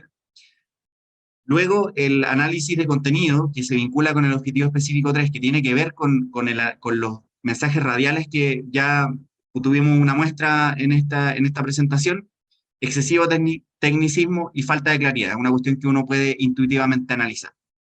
Y finalmente, el análisis comparativo, vinculado con el objetivo específico 4, da cuenta de que en realidad en Chile está muy lejos de lo que otros sistemas normativos regulan en relación a materias, en relación a la industria salmonera. En otros países, sobre todo en Noruega y Canadá, existe una institucionalidad muy potente en razón de poder otorgarle a las comunidades la fuerza suficiente para poder hacerse parte y no solo eso formalmente, sino poder decidir sobre las consecuencias que eventualmente va a tener una industria salmonera. Como conclusiones, y con esto cierro, existe una vinculación íntima entre las comunidades y su entorno, de la cual emana una necesidad de defensa frente a posibles afectaciones, lo que eventualmente va a dar origen a un conflicto socioambiental. Existe actualmente un déficit en la institucionalidad comparativamente con el derecho en otras naciones. Existe una falta de reconocimiento de dispositivos de comunicación por sobre la idea de medios de comunicación, que además hoy día están reducidos solamente a la radio como exigencia legal. Y además, el requisito se cumple imperfectamente, pues el contenido de esos mensajes es excesivamente técnico, no tiene suficiente claridad en tiempos en donde muchas de las instituciones públicas que conocemos están avanzando justamente en la idea del lenguaje claro, en la idea de acercar lo técnico a la ciudadanía de tal manera que sea totalmente comprensible. Esa es mi presentación entonces, agradezco su tiempo y la oportunidad que tengamos acá de discutir sobre algunos aspectos. Genial. Muchas gracias, Javier, súper interesante. Doy la palabra entonces de nuevo a Sofía para que pasemos con la última y ahí pasamos a la ronda de preguntas. Sí, nuestra última expositora es María Ignacia Rivera Vargas. ¿Estás por ahí, María Ignacia? Ahí está. Ahí yo la veo. Sí. Hola. Hola. ¿Tienes que poner presentación? Sí, ya. Bueno, María Ignacia es estudiante del Magíster en Ciencias de Ingeniería, mención Ingeniería Industrial. Y bueno, nos va a presentar su trabajo titulado Aceptabilidad de Políticas Ambientales en un contexto de transición tecnológica. Es todo tuyo el público, María Ignacia. Ya, bueno, buenos días a todos y a todas las presentes. El día de hoy, bueno, les voy a presentar mi trabajo de tesis, el cual estoy trabajando en conjunto con el doctor Jorge Zamorano y el doctor Manuel Vargas, del Departamento de Ingeniería Industrial, a los cuales también les quiero agradecer, pero no se encuentran presentes. Y también me gustaría dar las gracias al profesor Felipe, que sí está en la reunión, que también nos ha ayudado a colaborar con este proyecto. Bueno, para comenzar, los contenidos que voy a abordar durante esta presentación, más que nada un poco lo que nos llevó a motivarnos a estudiar este tema, un poco de la revisión de la literatura que nosotros realizamos, los objetivos de esta investigación. También les voy a mostrar los supuestos y el modelo en el cual hemos estado trabajando, los resultados y la discusión de estos resultados y finalmente la conclusión. Cabe señalar que este es un trabajo que todavía está en transición, no está terminado, y bueno, el modelo que les voy a mostrar es un modelo que es previo. Bueno, como bien sabemos, en las últimas décadas las consecuencias del cambio climático han dejado en mayor evidencia todas las consecuencias que han derivado del calentamiento global. Y esto principalmente por acciones que son principalmente originadas de las acciones humanas. Es por esta razón que la contaminación ambiental es un gran problema y que cada vez va tomando mayor relevancia. Y esto se debe también porque es un problema global, que no solamente lo debemos mirar desde una perspectiva ambiental, sino que también se debe mirar desde un punto de vista tanto social, político como económico. Y esto también se debe a todas las consecuencias negativas que ha traído en el medio ambiente y también en la sociedad. Principalmente la combustión de combustibles es el principal responsable del aumento de las emisiones de dióxido de carbono en el planeta y también del calentamiento global. Principalmente las instalaciones de combustión provenientes de centrales hidroeléctricas son responsables de alrededor del 60% de las emisiones que se emiten en el régimen de comercio de derechos de emisiones de la Unión Europea, o también la EU ETS, como se pronuncia en su sigla en inglés. Esto se ve mejor ejemplificado en el gráfico que se muestra a continuación, donde podemos ver que a través de 1995 las cantidades de dióxido de carbono han ido en aumento hasta la actualidad. Sin embargo, en el año 2020 esto sufrió una disminución drástica, lo cual se debe a la pandemia, dado que tanto las actividades industriales, producto de la pandemia, se vieron un poco paralizadas, lo cual generó que las emisiones de dióxido de carbono que se generaban normalmente año tras año hayan sufrido una disminución. Sin embargo, después de ya haber pasado como la peor parte de la pandemia, en los años 2021 y bueno, ahora actualmente en el 2022, esto ha tendido al incremento, a pesar de los objetivos que se han puesto los diferentes países para disminuir estas cantidades de dióxido de carbono. Es por estas razones que, bueno, mencioné anteriormente que el cambio climático es un problema que es transnacional y, bueno, debido a esto, la respuesta que nosotros debemos dar es una respuesta multilateral, de la cual se tenga en consideración a todos los países para poder liderar este cambio contra el cambio climático, o sea, esta resolución contra el cambio climático. Y es por esta razón que muchos países, como lo son los países de la Unión Europea, que son, bueno, los principales países que se han puesto como meta fomentar estas medidas a nivel internacional a través de la firma de tratados y de acuerdos internacionales. De hecho, como ustedes, bueno, a lo mejor podrán saber, para el año 2030, a nivel mundial, se fijó que la reducción de los niveles de emisiones debían ser de alrededor del 41%. Sin embargo, la Unión Europea, en la Ley del Clima Europeo, fijó que este nivel de reducción de emisiones debería ser aún mayor y debería alcanzar o rodear cercano al 55% de reducción. De hecho, bueno, Chile, nuestro país, el día de ayer, si mal no recuerdo, el Consejo de Ministros para la Sustentabilidad y el Cambio Climático aprobó un reglamento de proyectos, el cual consiste en crear un nuevo instrumento que potencia el objetivo ambiental y de los impuestos verdes, el cual es una de las iniciativas que, bueno, la Unión Europea ha ido trabajando hace muchos años atrás y que, bueno, ahora se está comenzando a implementar en nuestro país. Bueno, debido a todo lo que les mencioné anteriormente, es que para nosotros, bueno, en conjunto con mis profesores, nos nació la necesidad de buscar un modelo que ayudara a que las empresas redujeran sus niveles de emisiones y que también se limite el uso de energía no renovable debido al daño que esto causa en el medio ambiente. Para esto, nosotros realizamos un análisis, bueno, extenso de la literatura para ver qué era lo que ya se había hecho y ver en qué nosotros podíamos aportar. Para esta investigación se estudiaron estos diversos artículos, de los cuales, bueno, destaca Riquet, Parquet al y Gama, un poco más actual en el 2018, los cuales estudiaron los efectos de las tecnologías de abatimiento bajo instrumentos económicos.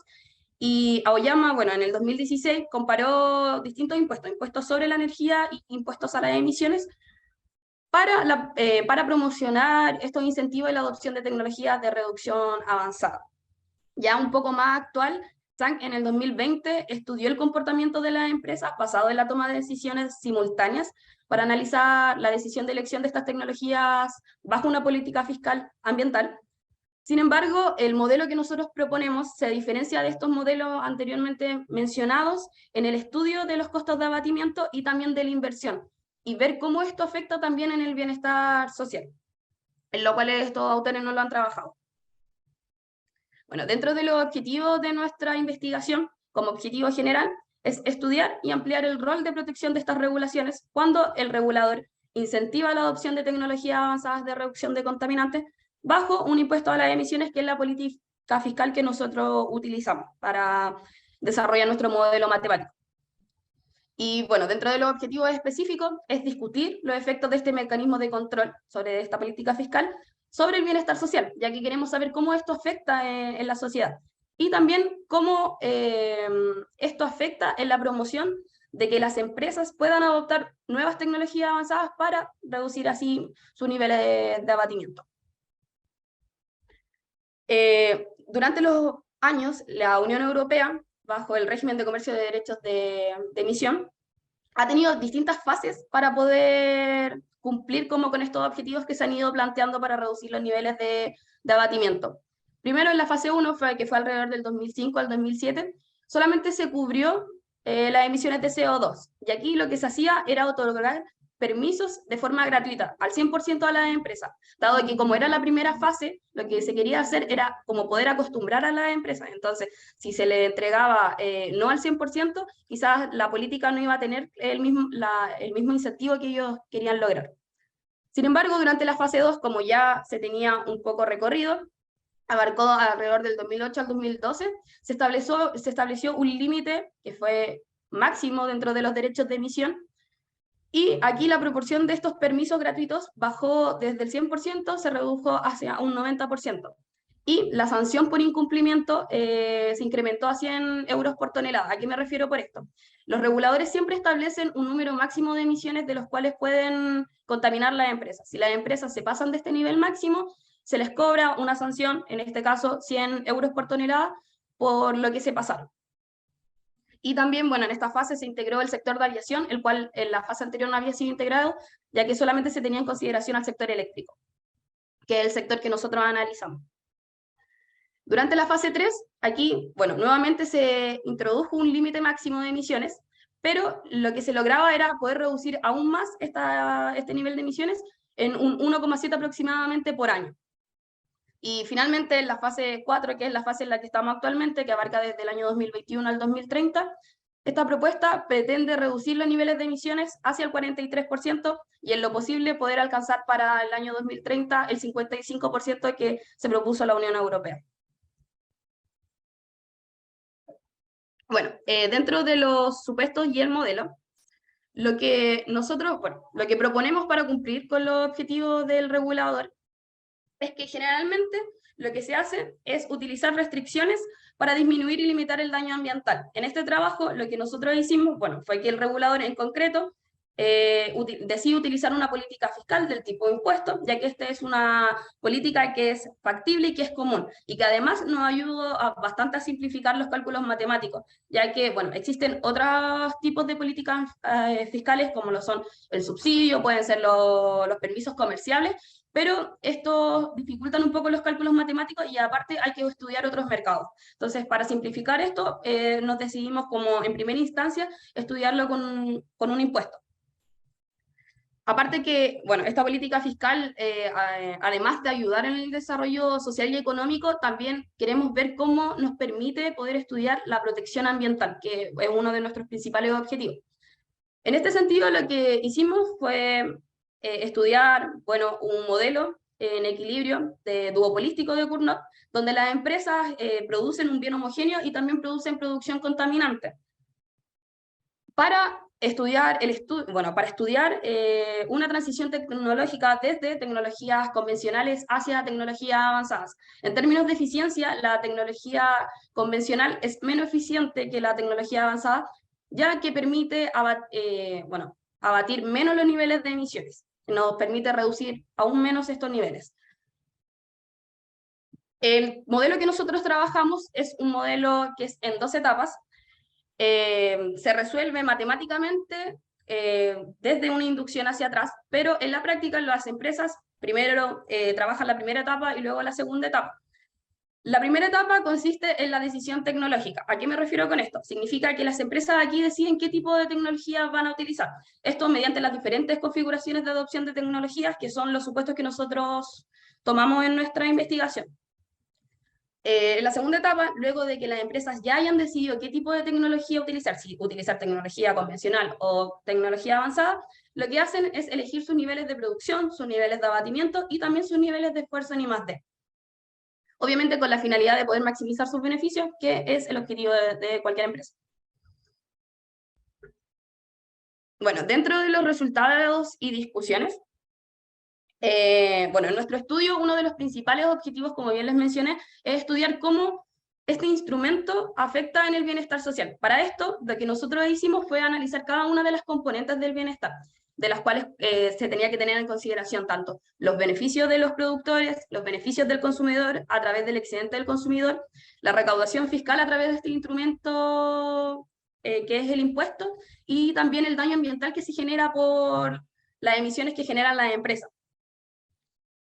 Para esto, nosotros analizamos dos contextos, uno bajo un contexto de economías de escala y otro bajo un contexto donde no hay economías de escala. Sin embargo, en la presentación de los resultados que voy a mostrar a continuación, solamente tomamos cuando había economías de escala, dado que cuando hicimos el modelamiento bajo el contexto de que no habían economías de escala, el bienestar no se maximizaba. Para esto, tomamos dos casos. Dos casos extremos, uno donde ambas empresas deciden utilizar tecnología convencional y otro caso extremo donde ambas empresas deciden utilizar tecnología avanzada. Y esto para poder comparar cómo actúa en el bienestar social y también ver cuál es el daño ambiental que están generando dependiendo del tipo de tecnología que se utiliza. Para los que no saben, bueno, las economías de escala son costos o beneficios que tienen las empresas. En simples palabras, es a medida que aumenta el nivel de producción o la cantidad de producción de las empresas, el costo por unidad de producción disminuye. Bueno, como podemos ver en la lámina, el caso 1 corresponde cuando las empresas deciden utilizar tecnologías convencionales. Aquí, el daño va a disminuir a medida que aumenta la carga tributaria. Y esto se debe a que, bueno, a medida que aumenta la carga tributaria, las empresas se ven desincentivadas a producir. Por lo tanto, sus niveles de producción o niveles de abatimiento también se van a ver reducidos. El caso 2 es cuando las empresas deciden adoptar tecnologías avanzadas para poder abatir. Como pueden ver, como actúa el gráfico es de forma bastante similar al gráfico anterior.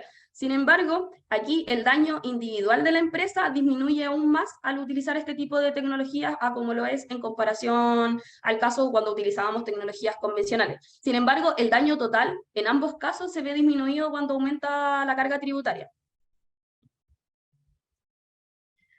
Con respecto al bienestar social, bueno, en el caso 1, cuando las dos empresas deciden utilizar tecnologías convencionales, el bienestar se maximiza cuando el impuesto es positivo. Y esto se debe a que, bueno, como las empresas están decidiendo utilizar tecnologías convencionales, les conviene pagar una política fiscal, en este caso un impuesto mayor, dado que parte de esta carga tributaria se ve traspasado a los consumidores a través del precio. Entonces, por eso son capaces de soportar un impuesto aún mayor.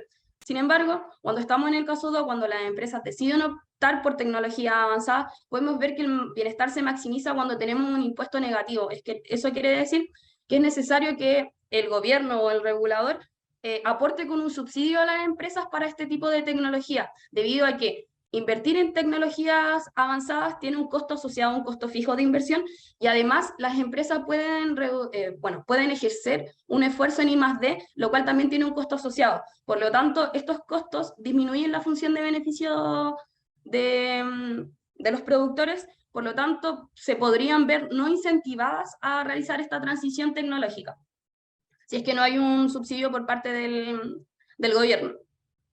Dentro de los resultados generales, podemos ver que, bueno, se reduce la producción total debido al impuesto que se está ejerciendo por parte del regulador y por lo tanto también aumenta el precio de mercado del producto, dado que las empresas para poder maximizar sus beneficios hacen un traspaso de esta carga tributaria en parte hacia los consumidores, como bien mencioné, a través del precio.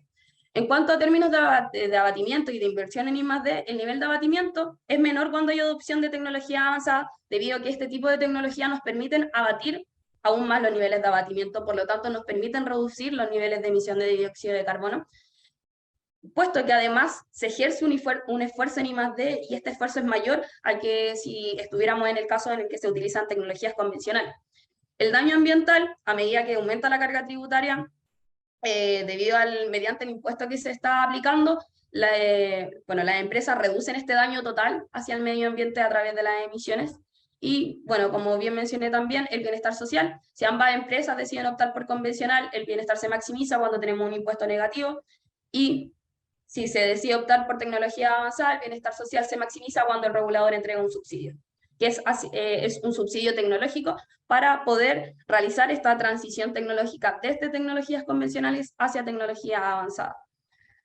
Dentro de las conclusiones podemos obtener que si no hay una presencia de la política fiscal, es decir, si no se implementa un subsidio, no se implementa un impuesto o no se implementa una política de permisos comerciales, las empresas no van a tener incentivos para innovar, debido a que ellas siempre van a querer maximizar sus utilidades. Entonces, si realizan una inversión en tecnología, esto va a hacer que aumenten sus costos, por lo tanto no se van a ver incentivadas en realizar esta transición tecnológica.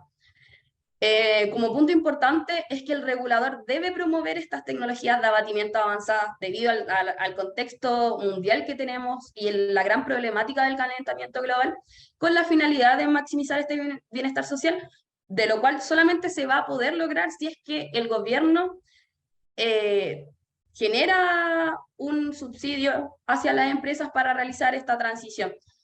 Y la innovación solamente va a ser óptima si el costo fijo de adopción va a ser suficientemente pequeño. Esto se debe a que, bueno, en diferentes contextos nosotros, bueno, tenemos países que están mayormente desarrollados y estos países le dan mayor importancia a lo que es el daño ambiental, como lo son, por ejemplo, países de la Unión Europea, Australia, entre otros, China, ahora últimamente, que también ha estado mayormente comprometido con esto. Entonces, como le dan una mayor importancia a lo que es el daño ambiental, los costos de poder invertir en tecnología son más pequeños en países que no, en comparación a países que no están desarrollados. Por lo tanto, este subsidio en tecnología nos ayudaría a poder costear un poco lo que son estos costos fijos de adopción en tecnología. Y bueno, eso sería. Bueno, ahí un poco de lo que son las referencias bibliográficas.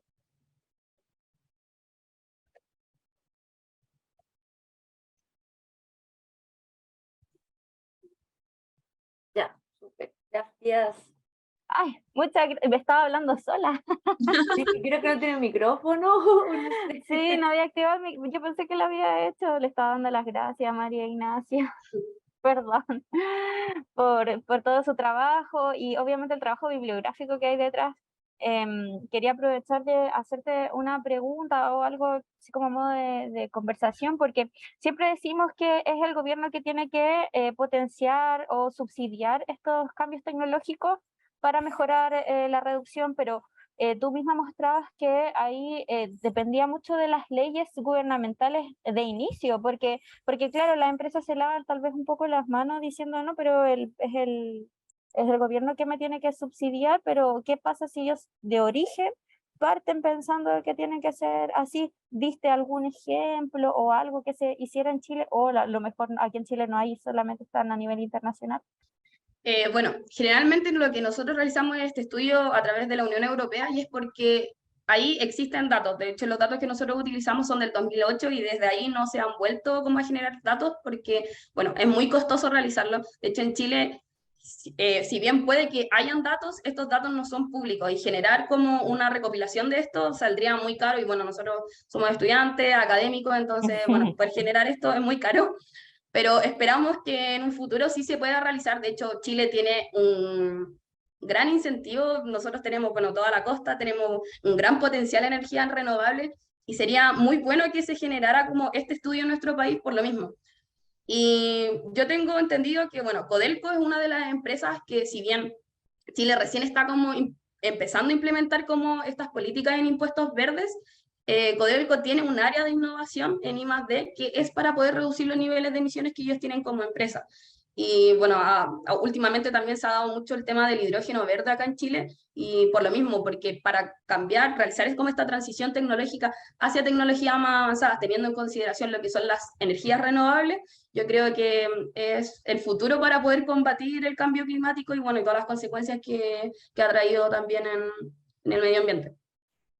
Claro, sí, muchas gracias. Muchas gracias por tu presentación y tu respuesta.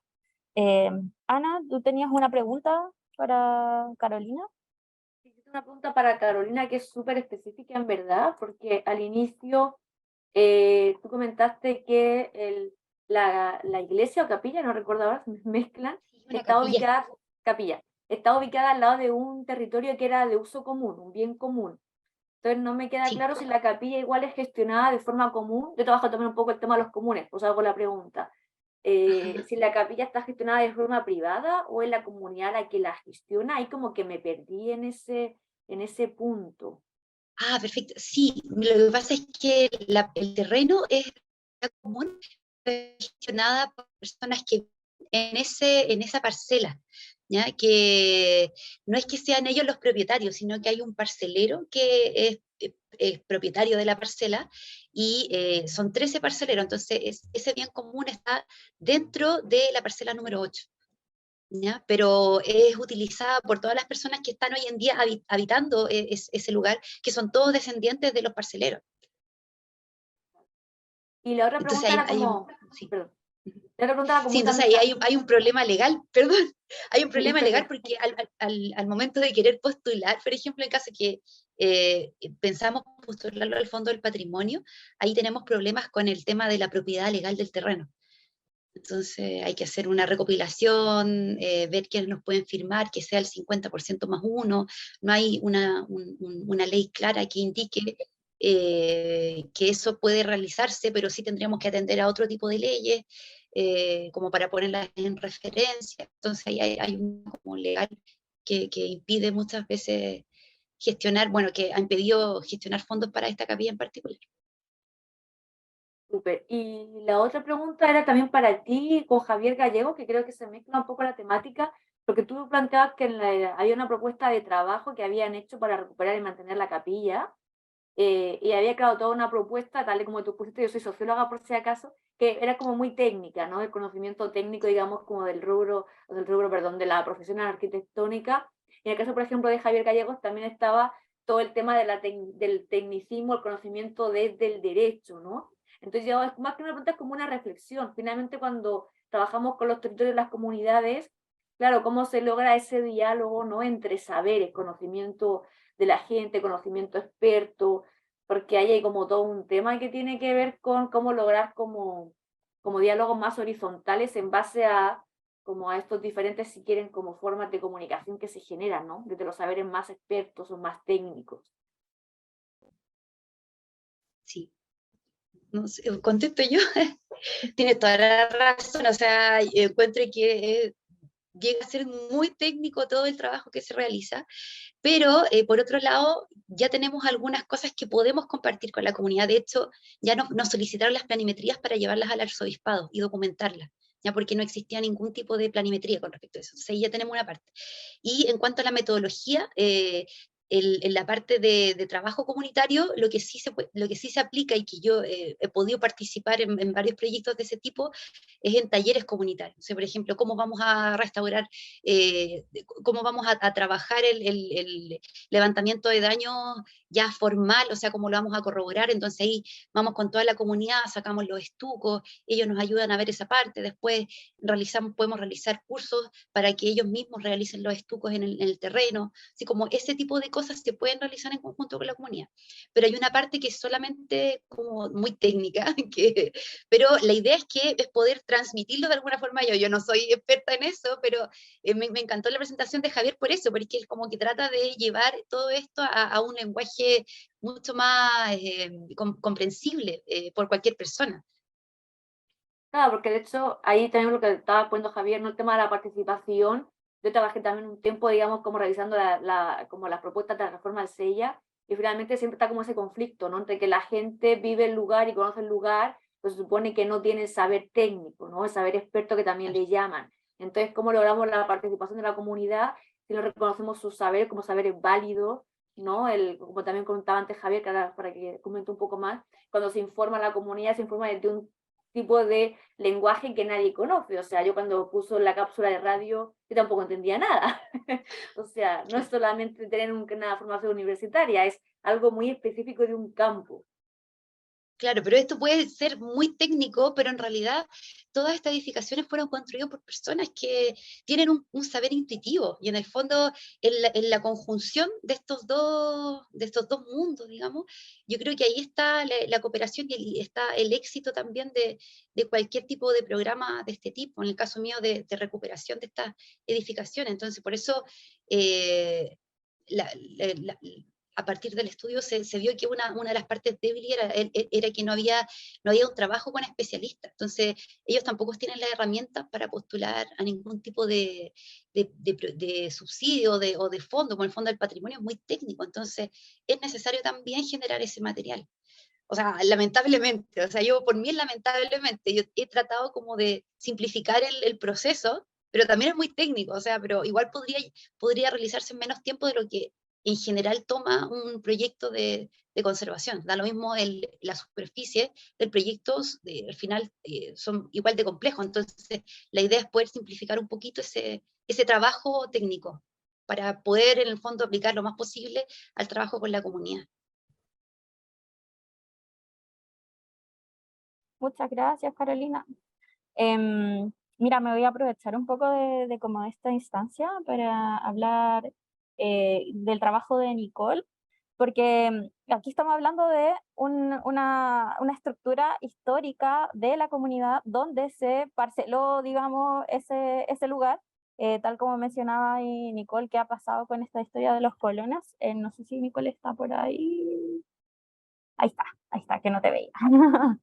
Entonces, bueno, Nicole, yo tenía una pregunta, porque es una historia importante la que nos has contado, de lo que has trabajado. ¿Este trabajo lo iniciaste en el magíster o es full hecho en el doctorado en historia? Como para saber. Sí, efectivamente, este trabajo surgió como mi tesis del magíster acá en la USACH, y en ese momento lo que yo hice fue una investigación microhistórica, reconstruir la historia completa de un solo colono que se llama Manuel Yáñez. Esta investigación se transformó en un artículo, está publicado, y ahí voy contando, por ejemplo, cómo este personaje se inscribió para ser colono 4 veces. Las 4 veces obtuvo el terreno y en las 4 oportunidades él presentó familias distintas.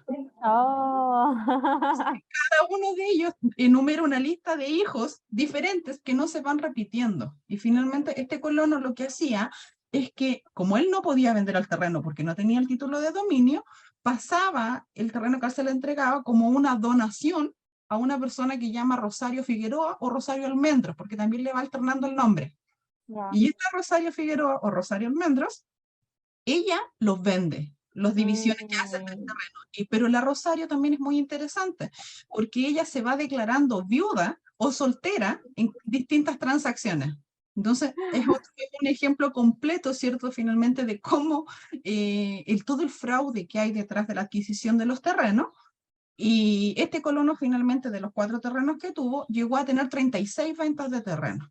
Y luego, todo esto, como acumularon harto terreno, hay una testamentaria Yáñez en la zona que siguió con las compraventas. Entonces, ellos son el ejemplo claro, ¿cierto?, del mercado de terrenos de la Araucanía. Sí.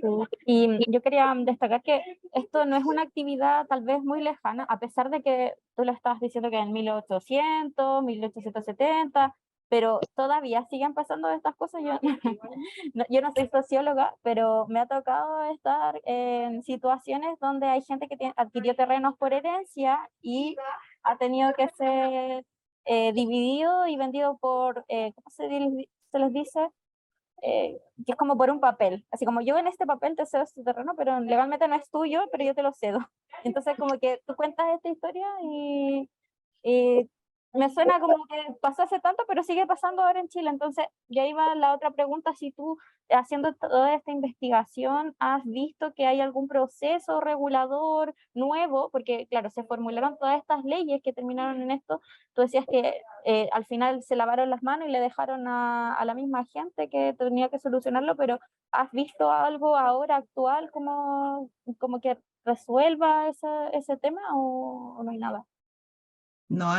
No hay nada todavía. Todavía todo este problema se le denomina el conflicto mapuche, ¿cierto? Todo este problema que hay con las tierras, y no hay una política, no hay una disposición, una voluntad todavía del Estado para arreglar esta situación.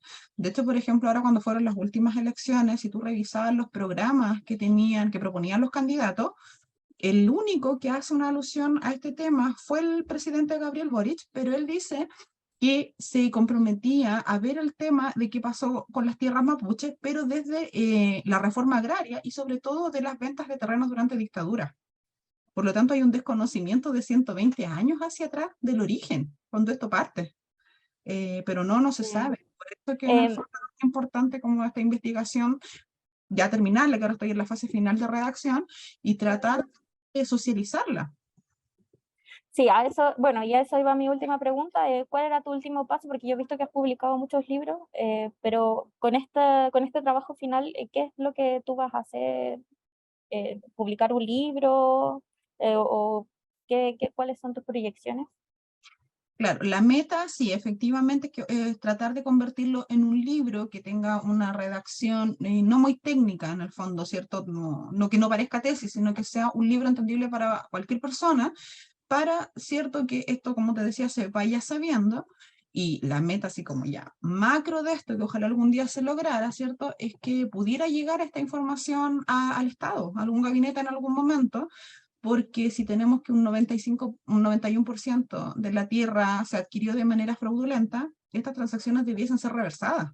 Tienen que haber compensaciones y tiene que haber una regularización y una legalidad de esto. En algún momento tiene que hacerse, entonces esa sería como la última meta finalmente. Muchas gracias, Nicole. Si ahora Javier quiere tomar la palabra, a raíz justo lo que dijo Nicole de que no se ha publicado un lenguaje muy técnico, con lo que también exponía del conocimiento técnico, la participación. Sí, no logré escuchar la primera parte, o sea, como que se me desconectó el computador cuando se inició la ronda, así que no sé si se me preguntó algo no. Pero, Sí, un poco lo comenté junto con Carolina, porque ella también como habló de un plan de trabajo con la gente del territorio, y tú hablaste justamente del conocimiento como este técnico que se comunica a la gente en radio, pero que en verdad es un mensaje que parece no entenderse. ¿Cómo era como esa tensión, digamos, de lograr la participación, cuando los conocimientos, digamos, que se les da como prioridad son aquellos que son de sectores muy específicos, un área muy claro, técnica? sí, bueno, ahí para conectar con esto último que estabas conversando con Nicole, hay algo que logré rescatar de la experiencia que me relataron las comunidades en Chiloé, que tiene que ver como con el excesivo centralismo en el diseño de las políticas públicas en relación a la comunicación de este tipo de procesos. Los habitantes me decían que, por ejemplo, hay brechas de accesibilidad a plataformas virtuales, que son las que donde se invita, por ejemplo, a solicitar el inicio de un proceso de participación ciudadana, que tienen que ver justamente con eso, es decir, no hay siquiera acceso a Internet, por ejemplo, en algunas comunidades. Y más allá de las condiciones de acceso, también no existe existe también harto analfabetismo digital en ciertas comunidades que son más alejadas o más pobres en las distintas islas menores de Chile. Entonces, yo creo que esto implica como un doble desafío, implica un desafío de diseño institucional por una parte, y normativo, que tiene que ver con la, ojalá, comprensión más universal de cómo las comunidades se pueden enfrentar a distintos temas, eh, que pueden ser técnicos o no, y por otra parte, con una vez que existe este diseño institucional, la manera en cómo ese diseño se comunica de la manera más efectiva con las comunidades. Y ese era el tema que yo intentaba recalcar en relación al excesivo tecnicismo. Tú misma ahí mencionaste, Ana, que uno, digamos, y no quiero hacer un juicio de valor sobre el tipo de formación profesional, ni académica, ni mucho menos, pero uno esperaría que habiéndose formado, por ejemplo, haciendo un magíster o teniendo una profesión, pudiera tener mejores herramientas para digerir un mensaje de esta naturaleza, y sin embargo, ni aún en ese caso, es comprensible. O sea, yo también lo escucho y no entiendo nada, porque genéricamente se habla de hectáreas, de números, de otros conceptos técnicos que los desarrollé un poquito más en detalle en mi tesis. Entonces ahí uno dice, claro, la ley le exige algo a la empresa, que es que comunica a las comunidades, y la empresa cumple, satisface ese requisito legal. Por eso se da el certificado de emisión, que era el que yo les mostré. Pero ¿es suficiente eso para que las comunidades se enteren? ¿Y cuál es el problema a largo plazo? Que es que al no enterarse las comunidades, obviamente no solicitan el proceso de participación ciudadana, se sigue adelante el proyecto, se instala, se desarrolla, y luego se generan las consecuencias y la comunidad dice, oye, pero ¿qué pasó acá? ¿Cachai? ¿Qué pasó acá en la costa que yo tenía y cuestiones súper sencillas como la comunidad quiere tener la vista despejada de la costa, por ejemplo, que a uno a priori le parecería una cuestión bien mínima, pero para ellos es súper importante. Yo no quiero tener un centro de engorda a la vista de mi patio, por ejemplo, independiente de si eso genera o no consecuencias sobre el mar, digamos. No quiero verlo siquiera. Estéticamente me parece que atenta contra el paisaje. Entonces de repente se instala el centro de engorda y ahí la comunidad dice, oye, pero ¿qué pasó acá? Nadie nos preguntó, nadie nos avisó. Entonces, ahí hay una cuestión súper interesante y que sobre todo en la isla de Cahuach se está pasando algo ahora súper importante, que es que a propósito de una adenda, es decir, que técnicamente es como, algo así como una incorporación de un elemento que no se había considerado inicialmente en el proyecto, se comunicó esta adenda y las comunidades lograron organizarse, pero fue gracias a la ayuda de personas que están dedicadas exclusivamente a investigar el asunto salmonero en Chiloé. Personas que, digamos, hay una ONG que se llama FIMA, no sé si la conocen, que está trabajando específicamente asesorando comunidades en distintas partes de Chile, en particular en este caso a Cahuach, y ellos notaron el asunto y le dijeron a la comunidad, oye, aprovechemos la oportunidad que nos da la ley, solicitemos el proceso de participación, y se ingresó y se aceptó. Por lo tanto, la comunidad de Cahuach se va a hacer partícipe de una instalación de un centro de engorda de salmones. Para cerrar, la segunda patita de mi investigación que espero poder desarrollar en los próximos años tiene que ver luego con cuál es el alcance y relevancia del proceso de participación ciudadana. Nosotros estamos dando por sentado que el solo hecho de participar es una cuestión positiva, pero de lo que he alcanzado, digamos, a estudiar, igual, aún habiendo procesos de participación ciudadana, muchas veces la voz de la comunidad en realidad no importa para el desarrollo de la actividad económica. Y eso también es un desafío a nivel de diseño institucional. Súper. Gracias, Javier.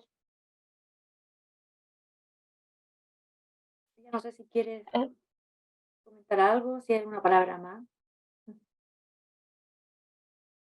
Se deja abierto el micrófono para si alguien quiere hacer algún otro comentario.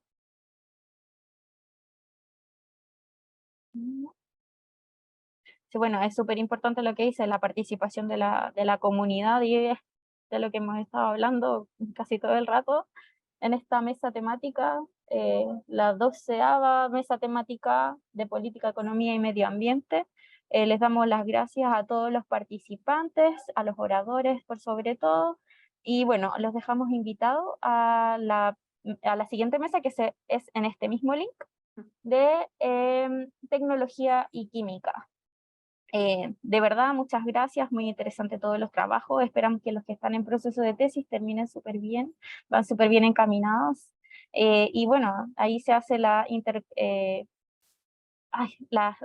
acaban de tener un rico espacio para conocerse, y a lo mejor generar otros trabajos, abarcar mucho más espacio con respecto a sus trabajos. Muchas gracias.